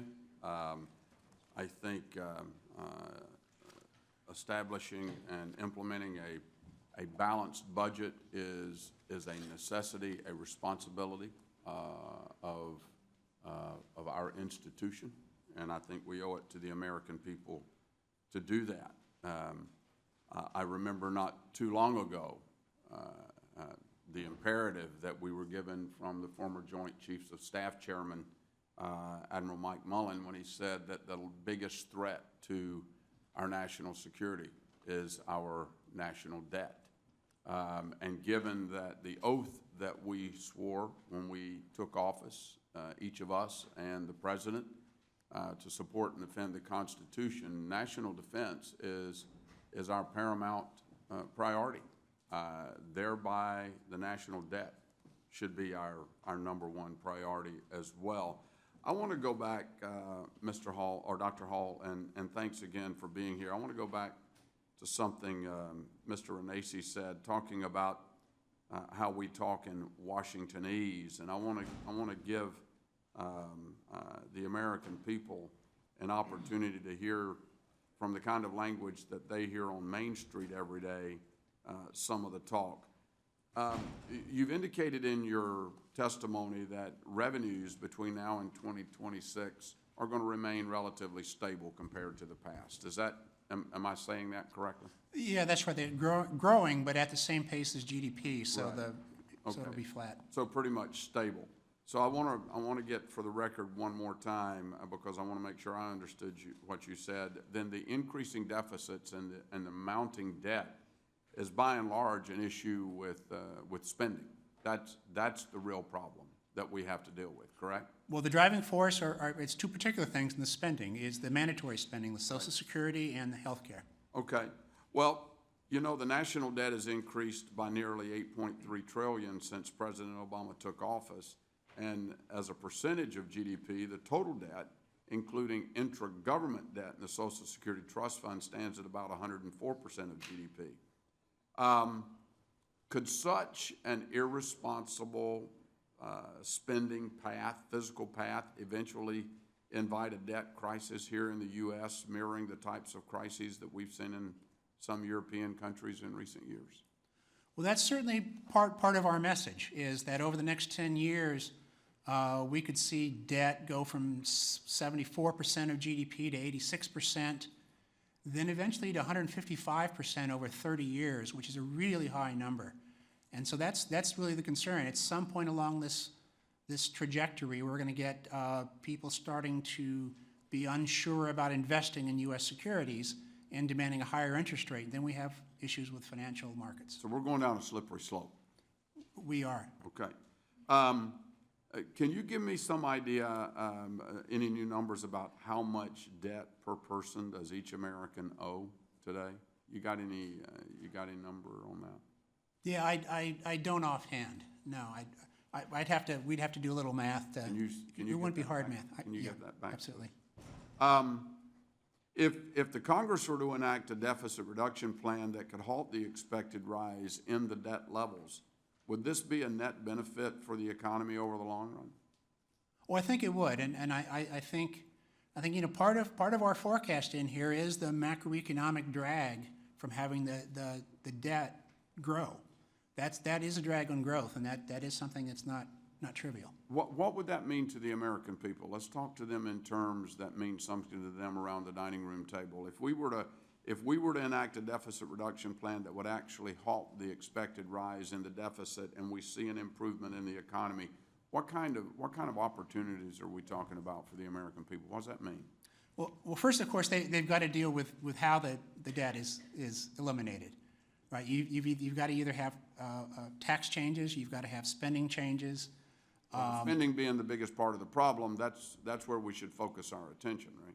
Well, our notion is that you can do it. It's up to you to decide how to do it. You know, how to fix the problem. You can do it with taxes, you can do it with spending, or you can do it with both. One final quick question. I'm sorry to interrupt you. You said in your testimony the unemployment rate is expected to drop from 5% to 4.5%. What's the real unemployment rate? With roughly a third of our population out of work, quit looking for work, dropped out of the workforce, low labor participation rate, what is the real unemployment rate? That's a good question. Actually, we could do a little calculation for you, because I think if we assume that the labor force was at its potential, not its current lower level, we would have probably a higher unemployment rate. Can you get that back to us, Sure please? can. Mr. Chairman, I yield back. Thank you. Gentleman's time's expired. The gentleman from New Jersey, Mr. Pascrell, recognized for 5 minutes. Mr. Chairman, thank you for being here, Mr. Hall. Mr. Chairman, I want to go back to a few of our comrades mentioned former presidents who responded differently, quote unquote, to economic problems. One of the presidents that was mentioned was President Kennedy, who cut spending. We forget at the time that President Kennedy was in office what the tax rate was when he was the president. Over 90%. So when you take things out of context, you would think that we are at the apocalypse. So let's call this Apocalypse 2. So I want to start with a question, Mr. Hall, if you will. Payroll taxes, which, as you know, fund Social Security, are expected to decline in 2019. That's the projections. And thereafter. Chiefly because as wages and salaries grow more quickly for high earners, a greater share of income will be above the maximum earnings subject to Social Security. So would you say that the increase in income inequality directly threatens Social Security solvency and further contributes to the deficit? Briefly? Okay, sure. I don't want to guess about how it if it threatens its solvency, but you're absolutely right. The maximum on Social Security taxes does in fact reduce the revenues for Social Security, and that does have an impact. And it's an important part of our forecast. I'm sorry? And it's an important part of our forecast. Yes. When we do anticipate increased in income inequality going forward, it's going to have that impact. Would raising the payroll tax threshold, let's say to $400,000, as the Social Security Act, the Social Security 2100 Act does, would it extend the solvency of Social Security and meaningfully reduce the deficit? I'm sure it would extend the solvency, extend the time period. I don't know offhand exactly how much of an impact it would have. We might have done that, or I could get back with you on exactly what that would look like. I would like to hear from you. And also, Okay. when is the last time we raised that threshold? That I don't know. I don't. We can get back with you on that as well. I don't know that one. A long time ago then, Was Mr. it? Hall. Okay. Look, we're in 2016. We've heard the doomsday predictions. Today, our budget deficit is the smallest it's been in 7 years. By the way, in the charts we saw up there, we saw 2012 when the GDP was over 3.1. I never heard anybody on the other side. I never heard one person on the other side give credit where credit was due. Because this president can't do any good. It's never recognized anyway. I believe he's done a lot of good. And I've disagreed with him on many things. So now all we hear from is the apocalypse. And I'm not exaggerating. I don't think I'm using hyperbole at all. Discretionary spending, funding for everything from medical research to investments in education, by 2019 will reach its lowest levels since 1940. That's astonishing. And I would argue there are many important investments we are not making, Mr. Yarmouth pointed some out, that will cost us in the future. Cost increases moving forward will be exclusively from the mandatory programs, as you pointed out, Mr. Hall, Social Security and Medicare. The increases are mostly due to an aging population. I mean, the demographics are there. So how do we tackle these fundamental issues? One thing we started to do in the Affordable Care Act, which extended the life of the trust fund of Medicare. That was a good thing. 12 years. 12 years. I mean, when you do away with the Affordable Care Act, there are a lot of things that we're going to be doing away with. So whether you have a Republican president next year or a Democratic president, we need to think of what those consequences are. And I'll yield back, Mr. Chairman. Thank you. Thank you. Gentleman's time's expired. The gentleman from Virginia, Mr. Bratt's recognized for 5 minutes. Thank you, Mr. Chairman. Can we get up the outlays by type of spending graph, if that's possible? Great. Thank you guys very much. Mr. Hall, Dr. Hall, thank you for being with us today. I just want to respond a little bit to the politics of JFK and all these kind of things. If you look at the graph in our pack on total revenues and outlays, you can go back to the 60s and see that average revenues have been about 18% over the long run on average. And so you can change the top marginal rates quite a bit or whatever, but there seems to be a long-run historical inability to raise revenues above that 18, 19%. And I think that's probably just due to, political economy. There's an upper bound on what the American people are willing to. Are you familiar with anything in literature that gets at that? There just seems, if you have that much data over that long of a span, what's the political economy behind that line? Yeah, I don't know the literature offhand. We can look into it if you like. That'd be good. Because what I'm about ready to get at is a coming train wreck. And so the bipartisan squabbling doesn't do any good. It's a spending problem, it's a revenue problem. Well, the revenues aren't going to go too much higher than that, and that'd be interesting to get at this. And then the spending, we can talk about the spending, but what I want to get at is this part of the spending, right? Here's the train wreck. We're not really having a debate about discretionary spending. We're having a debate about that line right there, mandatory, going straight up through the roof. And if you don't solve that, you got a fundamental problem. And then we can deal with the equity considerations too. Van Hollen was mentioning, the top 1% or whatever going to the, Wall Street fat cats. And we can do a political economy analysis of that too. Can you give us the numbers? Give him the most generous assumptions you can and what the savings would be if we get rid of all those tax expenditures. But then also look at the political economy and look at the donations to the Democrats and the Republicans in Wall Street. And I think you'll find they're 50-50.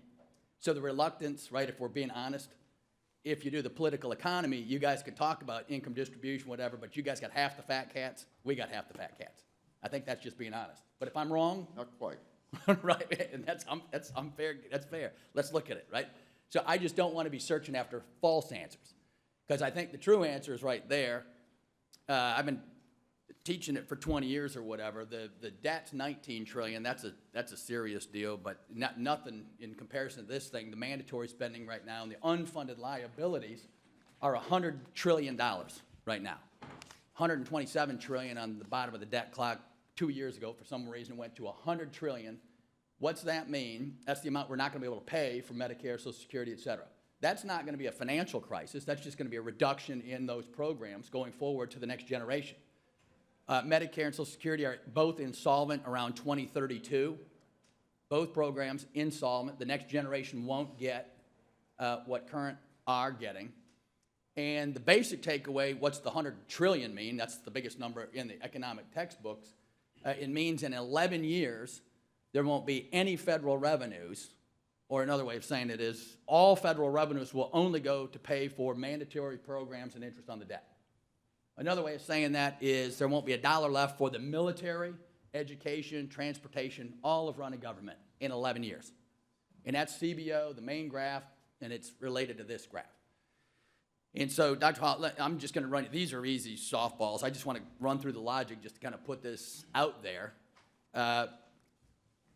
How do you interpret this graph that has mandatory and discretionary? Well, obviously the issue is the mandatory spending. And, you know, a lot of what seems to be happening is it's crowding out discretionary spending, and it's part of the problem going forward. Right, so annually appropriated discretionary spending is declining fiscal burden on taxpayers. Net interest and autopilot mandatory spending are increasing. In other words, the part of the budget we control through appropriations here in this committee is getting smaller. Is that correct? Yes. That's correct. Can Congress do anything directly to reduce net interest costs, or is that kind of off on the side? You've got to reduce the debt. Right, so that's nothing we can do just on the net interest costs. Autopilot direct mandatory spending programs are clearly what we have to deal with. Dr. Hall, does CBO provide estimates of how various policy options could reduce the deficit? We do, and we have a nice document on that. Right, and so we can all take a peek at some of that. Among those, this is of interest this year with the budget debate we're having, among those policy estimates, just focusing on autopilot spending programs, how many different combinations would you say could save roughly $30 billion in relatively short order? Yeah, I don't know offhand.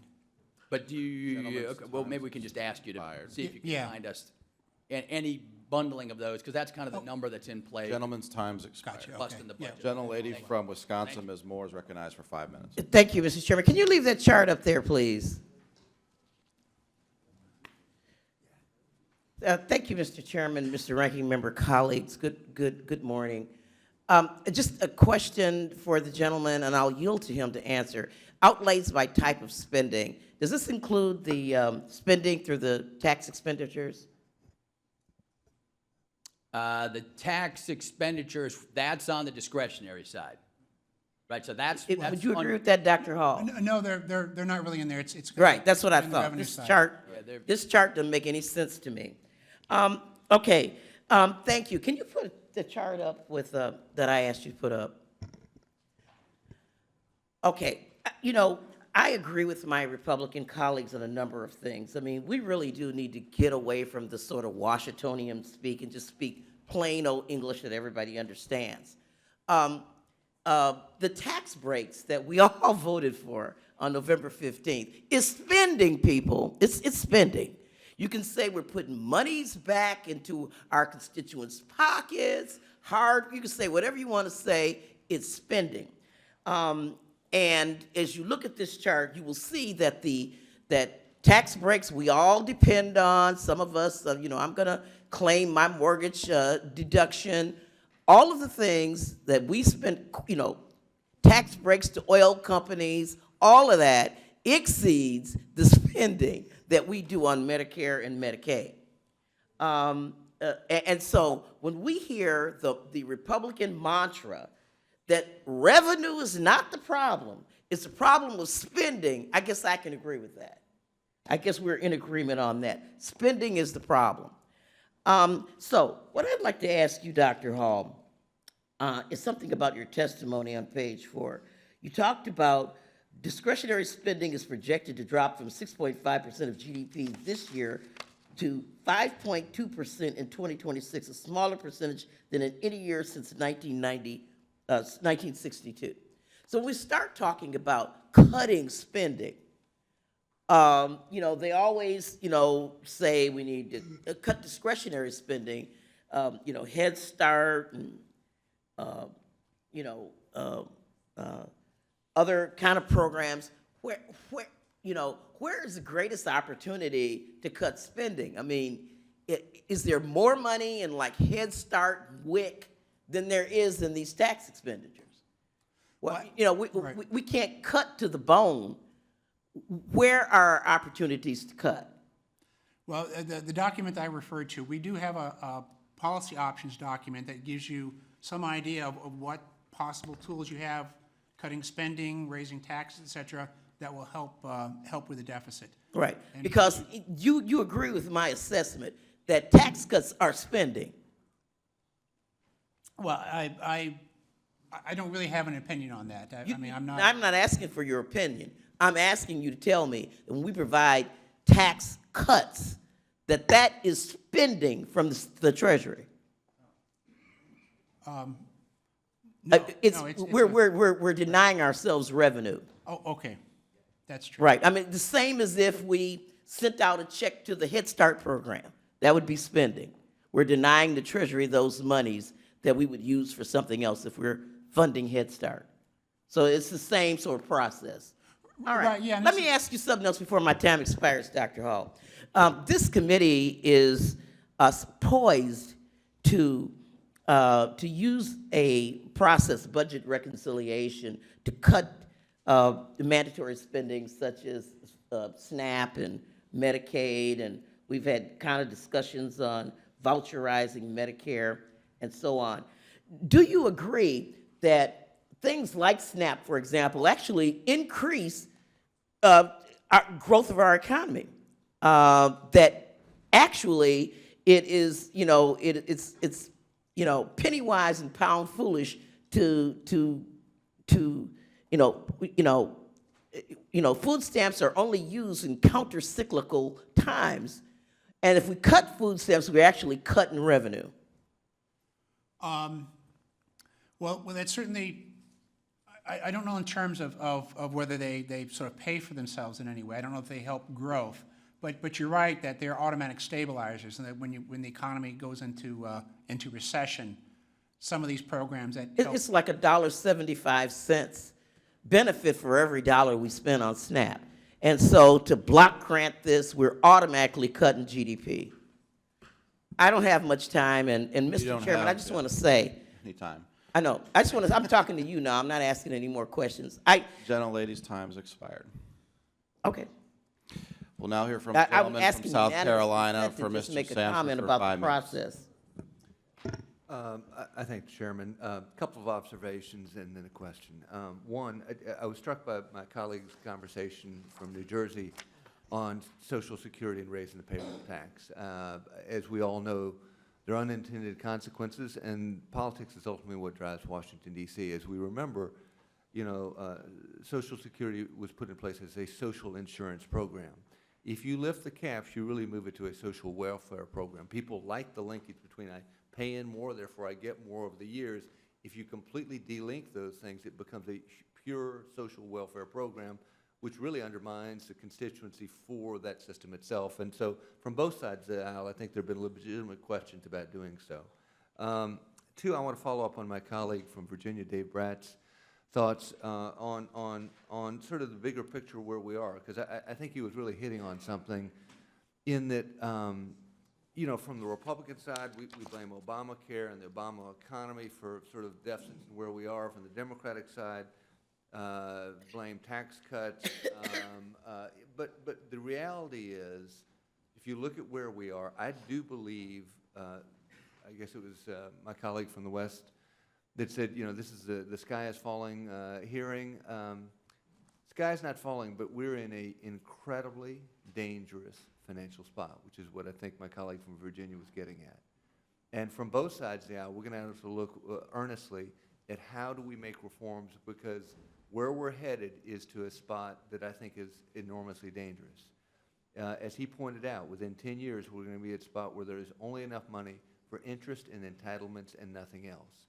And if you believe that financial markets anticipate, which they always do, we will see a day of financial reckoning, given the difficulty from both sides, whether it's cutting taxes or cutting programs on either side of the equation. As you look at that ramp up on mandatory spending, wherein something's going to give.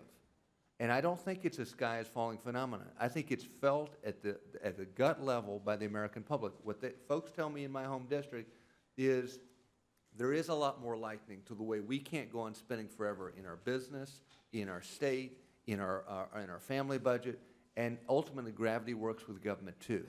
And so you look at those numbers and you say, okay, we're at a more difficult spot. It's not Pax Americana anymore. If you look at global economy and GDP shares around the world relative to the 1950s when we came out of World War II, we're at a more conditioned spot. You look at the buildup of debt. You look at, we're at a different spot than we've been in ages past. The aging population. We have a lot of things that curtail our ability to make policy changes. But again, if we wait on those policy changes, will there not be a day of financial reckoning, in your view, probably in the nearer term? Rather, this is not our grandkids' time or our kids' time, within our lifetime. Well, that's right, and that's the real concern. And you hit on something I probably should have stressed more, is that the sooner you start to fix this, the less pain you're going to feel in fixing it. If you wait 10 years or 25 years, then try to fix it, you've got to have a lot more dramatic policy changes that the American public's not going to like. Two related questions to that. One, do we not have an accounting fiction that's in place right now? If we ran our books on accrual accounting, which is what every pension fund system in corporate America is required to do, would we not be in an incredible financial pinch right now, and would not deficits be increasing rather than in illusion form be decreasing? Well, certainly it would give you a different picture and a different look at things, and give you some idea of what you've committed yourself to when you've done something. To be more precise, unified budget mass operating deficits currently, they'd be rising rather than shrinking, wouldn't they? Right. I looked at the Fed numbers around the country. The Atlanta Fed predicts it will have 1.2% economic growth next year, which is below your number. They're a bit more pessimistic. If you were to see that 1% decrease, we would have a complete hole blown into the scale of the deficits that are coming our way. Any thoughts on that, and the possibility of lower economic growth given what's happening around the world? That would be a concern. I mean, we still have significant slack. We still have employment. Like I say, employment's 2.5 million people short of what we think is potential employment. Slower growth next year would create more of a problem. It would make these numbers look I have 1 a second. lot I'll worse. just say this in closing, Mr. Chairman. That is, I think that this day of financial reckoning is coming. I think it's coming within 10 years. I think it has real implications in terms of the value of the dollar, future interest rates, and ultimately the American way of life. Gentleman's time's expired. The gentleman from New Jersey, Mr. Norcross, is recognized for 5 minutes. Thank you, Mr. Chairman. My apologies for getting here late. I was at the National Prayer Breakfast. Seems like, from what I'm hearing, few of us could attend that. But it's good to be here. Here we are again, discussing in various ways on where we're going to be this year and a few years from now. Less growth obviously creates more difficulties for us on a budget basis, and inversely, growth would help us. So let me hone in on that a little bit. Let's talk about minimum wage. You, in your remarks, talked about 2% inflation over the next couple of years. 2009 was the last time the minimum wage was increased. Obviously, for those who are earning that, they've had a huge loss of their purchasing powers. Inversely, if we were to raise that wage over the next few years, let's say $1 a year till we get to $15 an hour, what would that do to your projections? Well, we'd have to, of course, do a full analysis to get you a more precise number. But in general. But I think in general, the tricky part about something like minimum wage is when you raise the minimum wage, some people get a higher wage.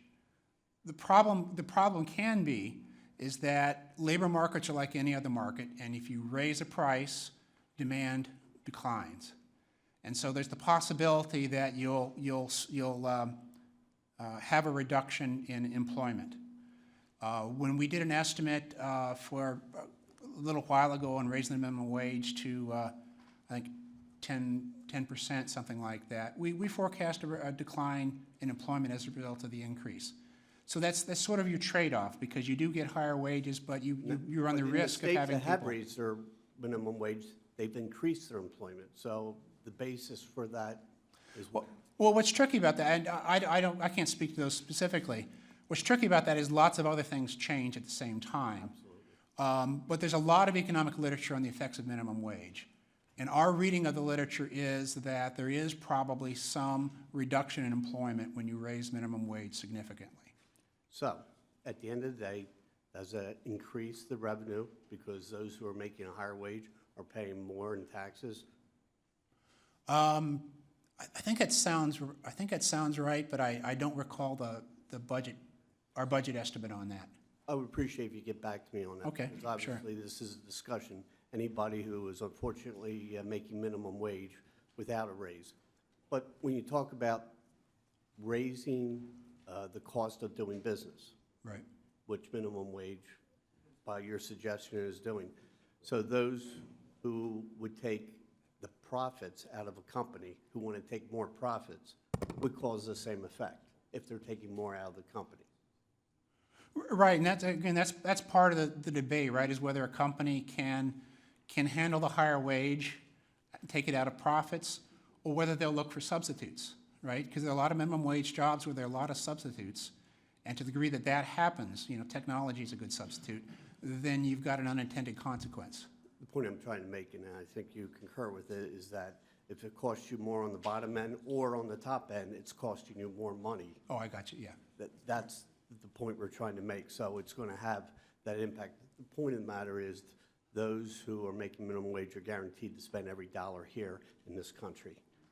Oh, yeah, I got you. There's no question. Propensity to spend, okay. I'll yield back the balance of my time. Thank you, Mr. Chairman.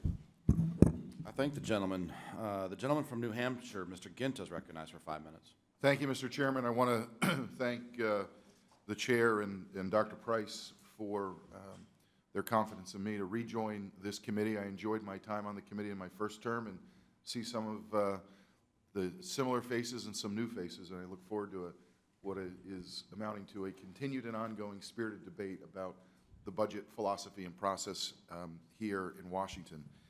I just wanted to say to Dr. Hall, first, thank you for being here. My background is I was in the private sector. I ran our state's largest city, Manchester, New Hampshire, for 4 years. I come from a background of balancing budgets.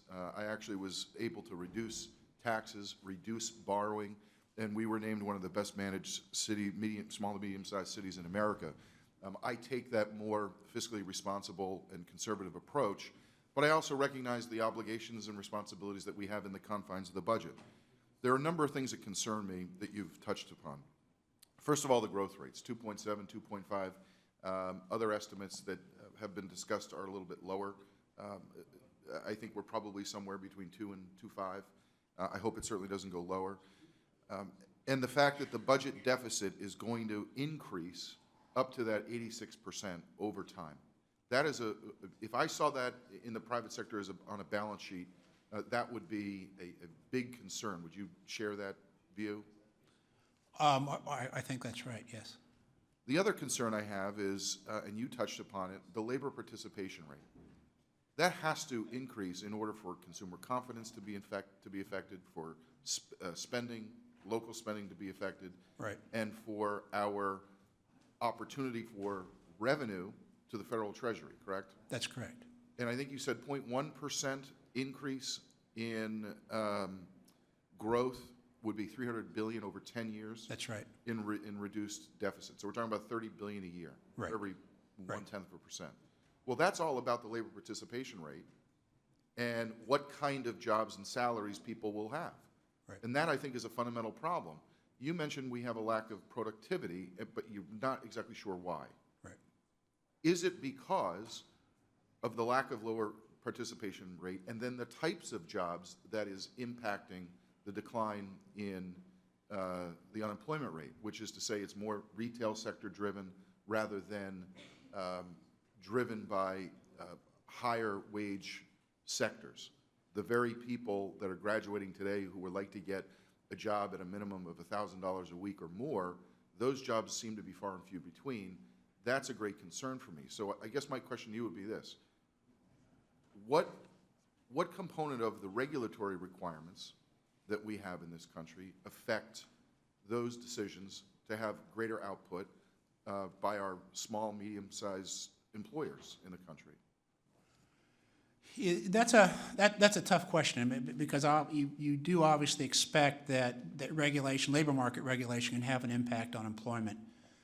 Certainly companies' decision to bring on workers or invest in capital, it's not easy to undo that decision, so it likely affects that. As to how much, it's really hard to know. I don't think the economic literature has been very successful in figuring out carefully the impact of regulation. It certainly depends on what kind of regulation, of course. Some regulation is good for economic growth. Some is not so good. But I think you've pointed out some in the Affordable Care Act is problematic. I would argue that some in Dodd-Frank is problematic, and those are areas that we should work together to fix. I want to go in a different direction if I can. If you can pull up slide 10, the projected outlays for major budget categories. So if you look at these lines, major health care programs, Social Security is actually going up. Discretionary is going down because we've capped through 2021 the amounts of that expenditure as it relates to GDP. Those two lines that are going in the upward direction appear to be the problem in terms of increasing our debt. Is that a fair statement? That's right, the major source. Okay, if we could get then to the next slide, projected net interest outlays. This is a concern that I have as well. When you're looking at the amount of billions of, and this is in the billions, of net interest outlays, that is a source of concern, despite the fact that our discretionary spending is on the decline as it relates to GDP. This is going in the opposite direction. So this seems to be a serious source of the problem. Is that correct? Oh, yes, that's right. This it is is. something we need to fix. Gentleman's time has That's right. expired. Okay, thank you very From much. Ohio, Mr. Ryan is recognized for 5 minutes. I thank the gentleman. I want to talk about the Farm Bill and farm subsidies. I remember when this discussion was happening several months back, we were having a big conversation of what the costs were going to be of some of the outlays for a couple of the programs, the Agricultural Risk Coverage Program and the Price Loss Coverage Program. Can you talk to the committee about what the projections of the costs were going to be back then and what the projections are now? I just don't have that level of detail in my head on the Farm Bill. I can get back with you, but I'm not going to be able to remember right now. Okay, well, I have the information. Oh, okay, good. How fortunate.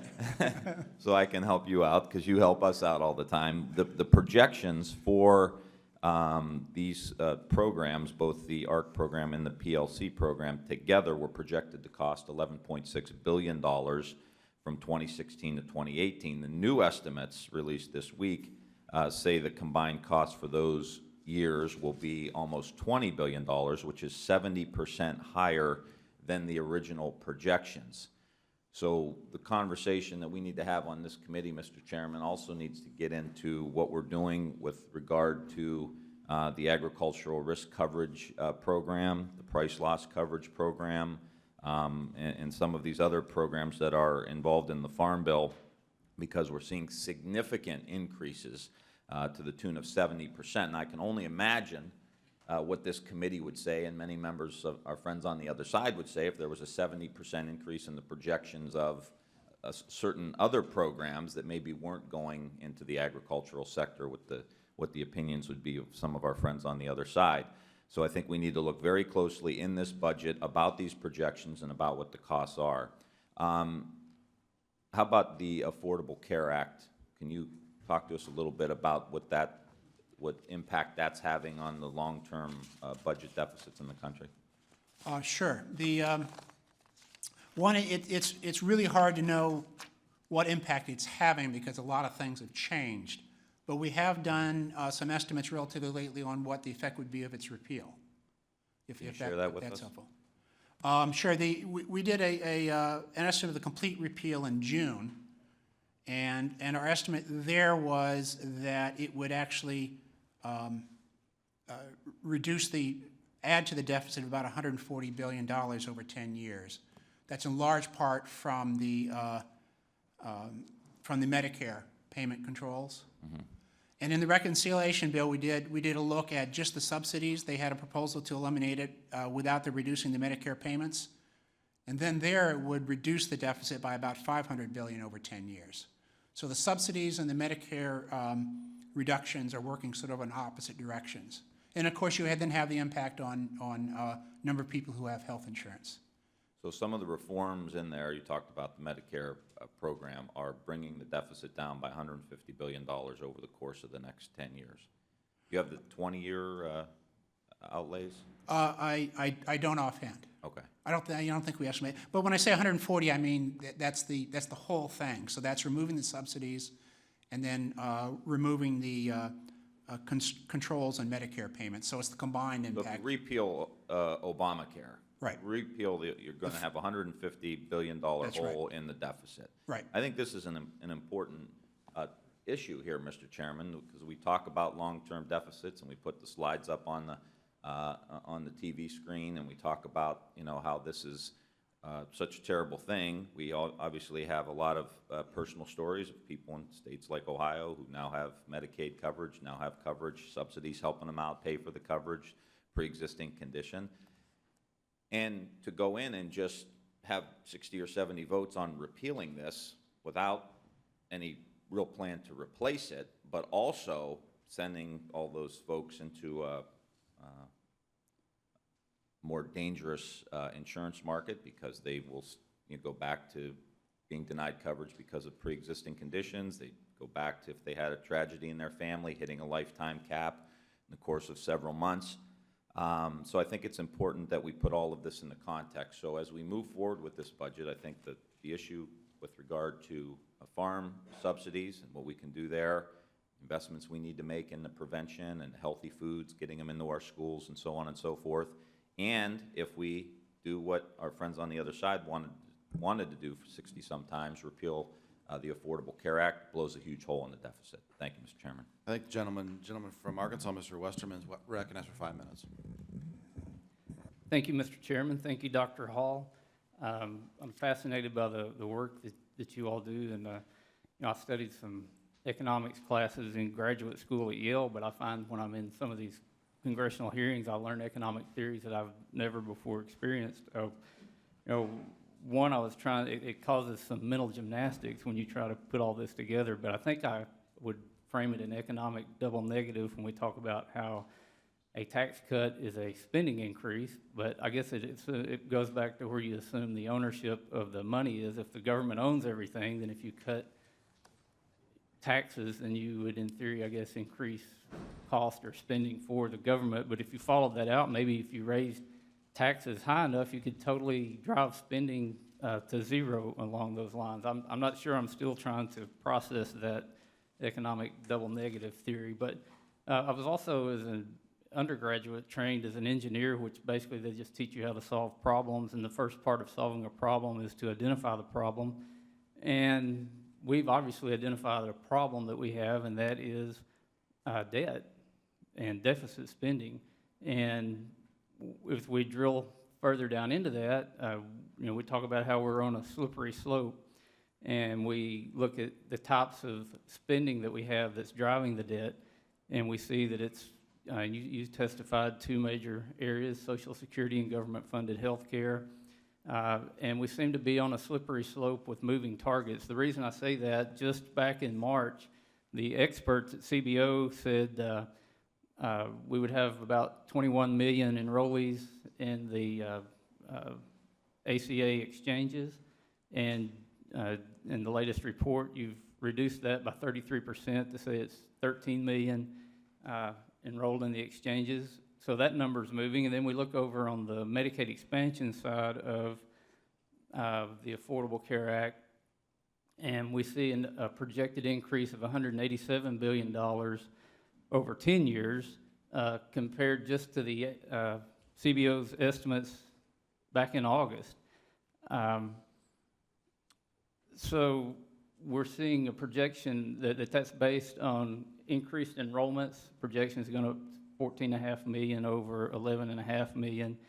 Why do you think the expansion enrollments are increasing beyond CBO's prior expectations and the exchange enrollments are decreasing?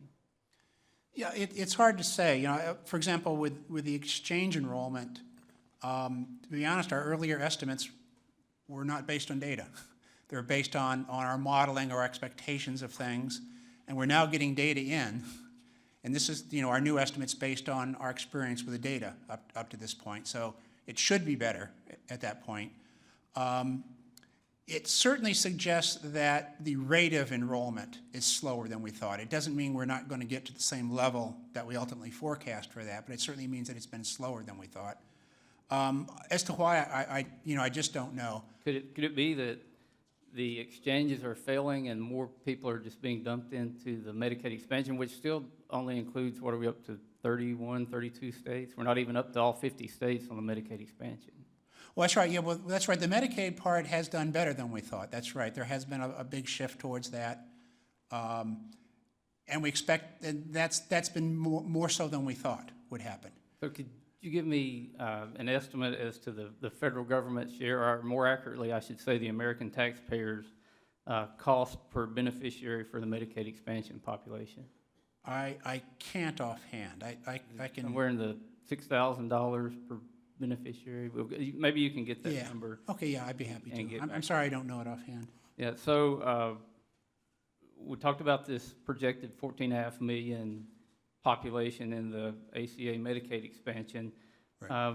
What percentage of those would be classified as able-bodied working-age adults? I don't know.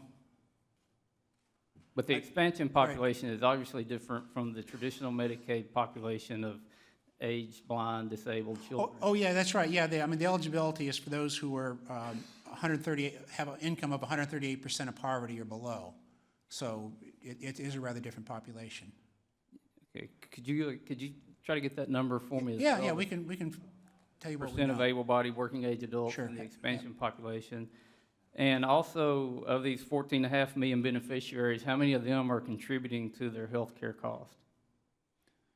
Yeah, that I don't know. We can add that to our list.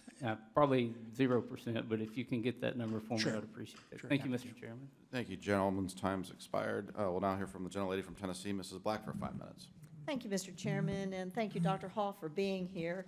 And unlike my colleague from Arkansas, who is a graduate from Yale and did his studies there partially in economics, I did not, but I will agree with him that this is mental gymnastics. So the difficulty is that we have to make decisions upon projections.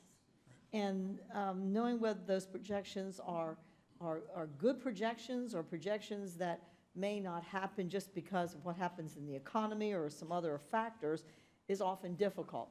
And as has already been talked about in here, that the debt is continuing to grow and the economy after 8 years is still lagging behind, and we're in a situation of just how do we rectify all that so that my children and now my grandchildren are not going to be left with all this debt. So that just sets up the premise of what I'd like to do is take a look at the slide deck that you gave us on the economic forecast. And I want to go to page number 2 with the growth of real GDP. And I'm curious because on this you're projecting a 2.7% growth of GDP. What was the growth last year? Growth last year was only 1.8%. 1.8%. And what was the projected growth last year? Do you know what that projected was? I think we projected 2%. 2%, so we were off. 1.8. Yeah. I think it may have been just a little more than that, but just the fact of the matter that it did not reach what was projected. That's right. And as I say, there are a lot of factors. So let me get to that second point of factors of how it is that you make those determinations. And I actually like your optimism, but I'm guarded with that optimism because we have not seen that. We've continued, at least the 5 years that I've been here, undermet every projection that has happened by the CBO on economic growth. And that's sad for our economy, but again, making those decisions that we make, we have to have information that is the best we can get. So I want to turn to your page number 3 here, where you have projected contributions to the growth of real GDP. You're estimating that there's going to be an increase in business investment and also an increase in residential investment. And I'm not sure how you can get to that when, at least in my area and what I'm reading on the news, is things are not looking that cheery. As a matter of fact, I just this morning was reading the clips, and Reuters, this is their headline: U.S. jobs market signals loss of momentum. Productivity plunges. The number of Americans filing for unemployment benefits rose more than expected last week, suggesting some loss of momentum in the labor market amid a sharp economic downturn and stock market sell-off. So I'm concerned about that. And then on your next page there, on page number 5, total real compensation of employees, you're estimating that to rise. We're in business. We have a lot of businesses around us, and in my district, nobody is giving their employees raises right now because of this. Everything is so stagnant. A growth in business on the next page there, anticipated demand, and on the residential formation. So if you can help me with how you get to those projections, so that I can be more confident as we make those decisions moving forward. Sure, I'll tell you how we got that number and what I think the risks are to actually achieving that 2.7%. First, and probably the most important, is that consumer spending continues to be pretty strong, and it actually has been pretty strong. Even this last economic estimate of GDP for the fourth quarter, consumer spending was still okay on that. So that's a necessary thing. But the reason we think business investment and residential investment are going to increase is because they've been very low now for a number of years. And if businesses haven't been investing, they're sort of overdue to update. And so that's the main reason why we see an acceleration next year, is business investment and then residential investment as well. So that's our optimism there. Okay. So I know I only have 45 seconds left here. Let me say what I am proud of is that in our budget, we're making some assumptions that if you go out and look at what helps the recovery, on many of the papers that I'm reading say, if we could do tax reform where we can lower the taxes for both people and businesses, if we can do regulatory reform, if we can get our free trade agreements going, and entitlement reforms, these are all the kinds of things that will actually help us grow. And I recognize your projections, but until we do some of these things that really will be meaningful, I'm not sure that the projections are really going to matter, because we've got to take the bull by the horns and do the kinds of things that will help the economy grow. Thank you, Mr. Chairman. I thank the gentlelady. Gentleman from Alabama, Mr. Palmer, is recognized for 5 minutes. Thank you, Mr. Chairman. Dr. Hall, has been pointed out several times, you projected spending to increase to 20.6% of GDP. Now you project it to increase to 21.2% of GDP. What accounts for this increase in such a small amount of time? This is from our August numbers. I'm not sure what the spending part, to be honest, is. We had some changes in. Okay, I'm remembering now. We had a couple of changes. One we looked at spending on Medicaid, and it looked like more people were moving into Medicaid as a part of the ACA. So that number went from 11.5 million to 14.5. So because more people are taking advantage of Medicaid, we think that spending's going up. And the other one is veterans compensation. In particular, the number of veterans going on to disability and the average amount of disability payments have been much higher than we thought they were going to be, so we've raised our estimate on that. So those are the two big things, I think, that affected spending. I wasn't going to touch on this, but since you brought up Medicaid, your projections for the federal outlays for Medicaid reflect an increase of spending for the newly eligible enrollees under the ACA, the Affordable Care Act. Yes. Is this all of the $187 billion increase shown as a technical change to Medicaid in Table A1? Yes, it is. So it's all, I want to go back to what I was working on a moment ago. How much of the increase in the deficit between this January's baseline and last January's baseline is driven by legislative changes in 2015? The increase, I can tell you the increase since August. Our forecast there, about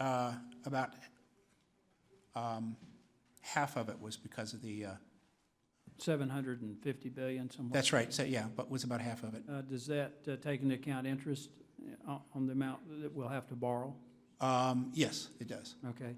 How much of the increase in deficit was driven by legislative changes in 2014? That I don't know offhand. Okay. Could you get that to us? Sure can. My office, I appreciate it. The report shows that projected spending as a share of GDP over the next 10 years is about 2.9% above the 50-year average. So even if we do make some cuts and reform entitlement programs, it would just be returning spending to a more historical average. Would you agree with that? That's right. If we were to repeal Obamacare revenues, how much would you need to save in order to balance the budget in 10 years?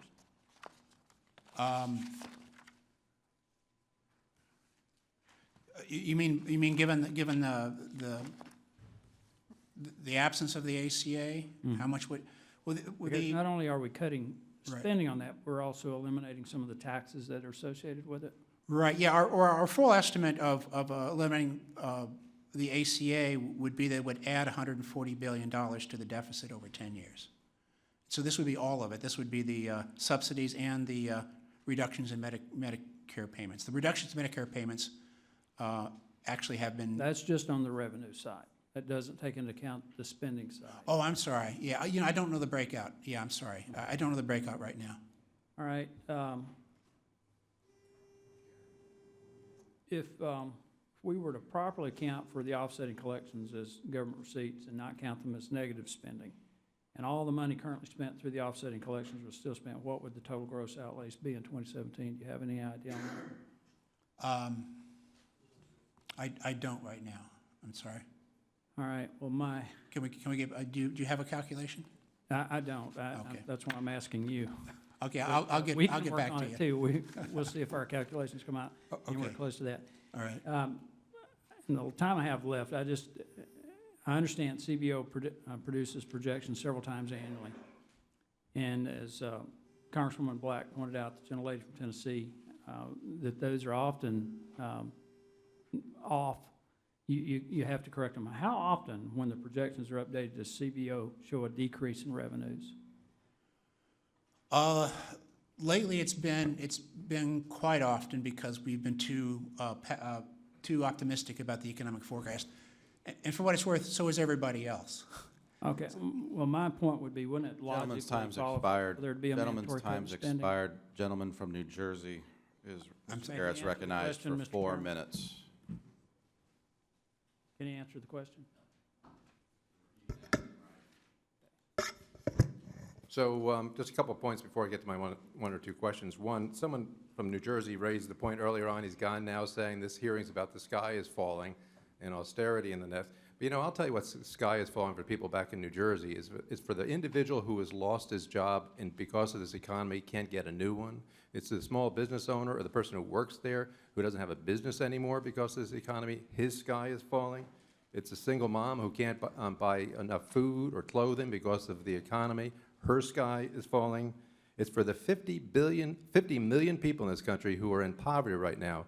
Their sky is falling, and each one of them knows that $1 can only be spent one time, and if we have safety net programs that aren't being run right or wasting money, they're not going to get it. So for those people, I think the sky is falling, and that's what we're trying to do, is to make sure that it's not made worse because of the budget. Another gentlelady from Wisconsin talked about, in this, our colleague who spoke on this, tax cuts are spending. what popped in my mind is anybody who walks into an H&R Block office or fills out their TurboTax and they do it for the year, and at the end of the process, the lady from H&R Block says, here's your refund of X number of dollars. I bet you for sure that person doesn't think, gee, isn't that swell? The government's spending money on me by giving me those $400. I bet you that person thinks, I'm getting my own money back. And so just because they have a child tax credit or a mortgage interest deduction or something else that they're getting a little bit more money back this year than previous years, I don't think they think spending. I think they think that is their own money that they're able to keep to spend for food, clothing, housing, and the rest. But that brings us to this point that was raised a moment ago and didn't quite get your answer to it, as to why we saw the uptick, an unexpected uptick in discretionary spending from 20.7% last year to 21.2%. You weren't quite sure. Well, let me help you out there on that. The CBO owns report states, and I quote, the upturn, the increase, results largely from the Bipartisan Budget Act of 2015. Largely from the Bipartisan Budget Act of 2015. It's in your report, so isn't that correct then? If it's in there, it's correct. There you go. So that answers the question. Why are we seeing an uptick in spending up $32 billion? It's because of this Bipartisan Budget Act. And if you look over history, you know, one of the disappointing things over the last 4 or 5 years is, you know, the CBO took look into spending over this period of time, and we were trying to get the House in order. In 2011, Congress passed the BCA, the Budget Control Act.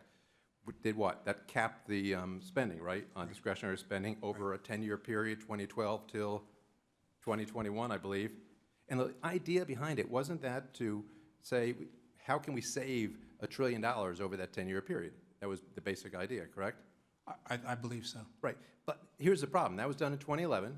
And then 2013, Congress steps in and says, we're going to suspend it. Didn't it suspend it for 2 years? Right? Yes. And now with this current law, we just suspended it again in 2015 for another couple years. So although we had savings plans in place, each time we don't enact them, we postpone them. So my question to you on this is, do you take that into consideration? I mean, that Congress is continuously going to postpone the savings? And if you don't, why not? In about 10 seconds. Okay, sure.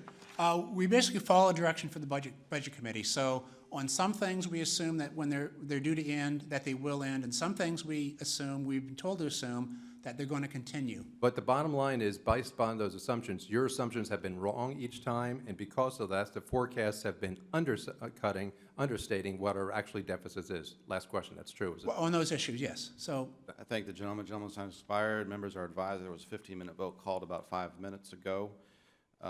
Thank you, Dr. Hall, for appearing before us today. Members are allowed to submit questions up to 7 days. It will be included in the record to be answered by the chair, Mr. Hall, later.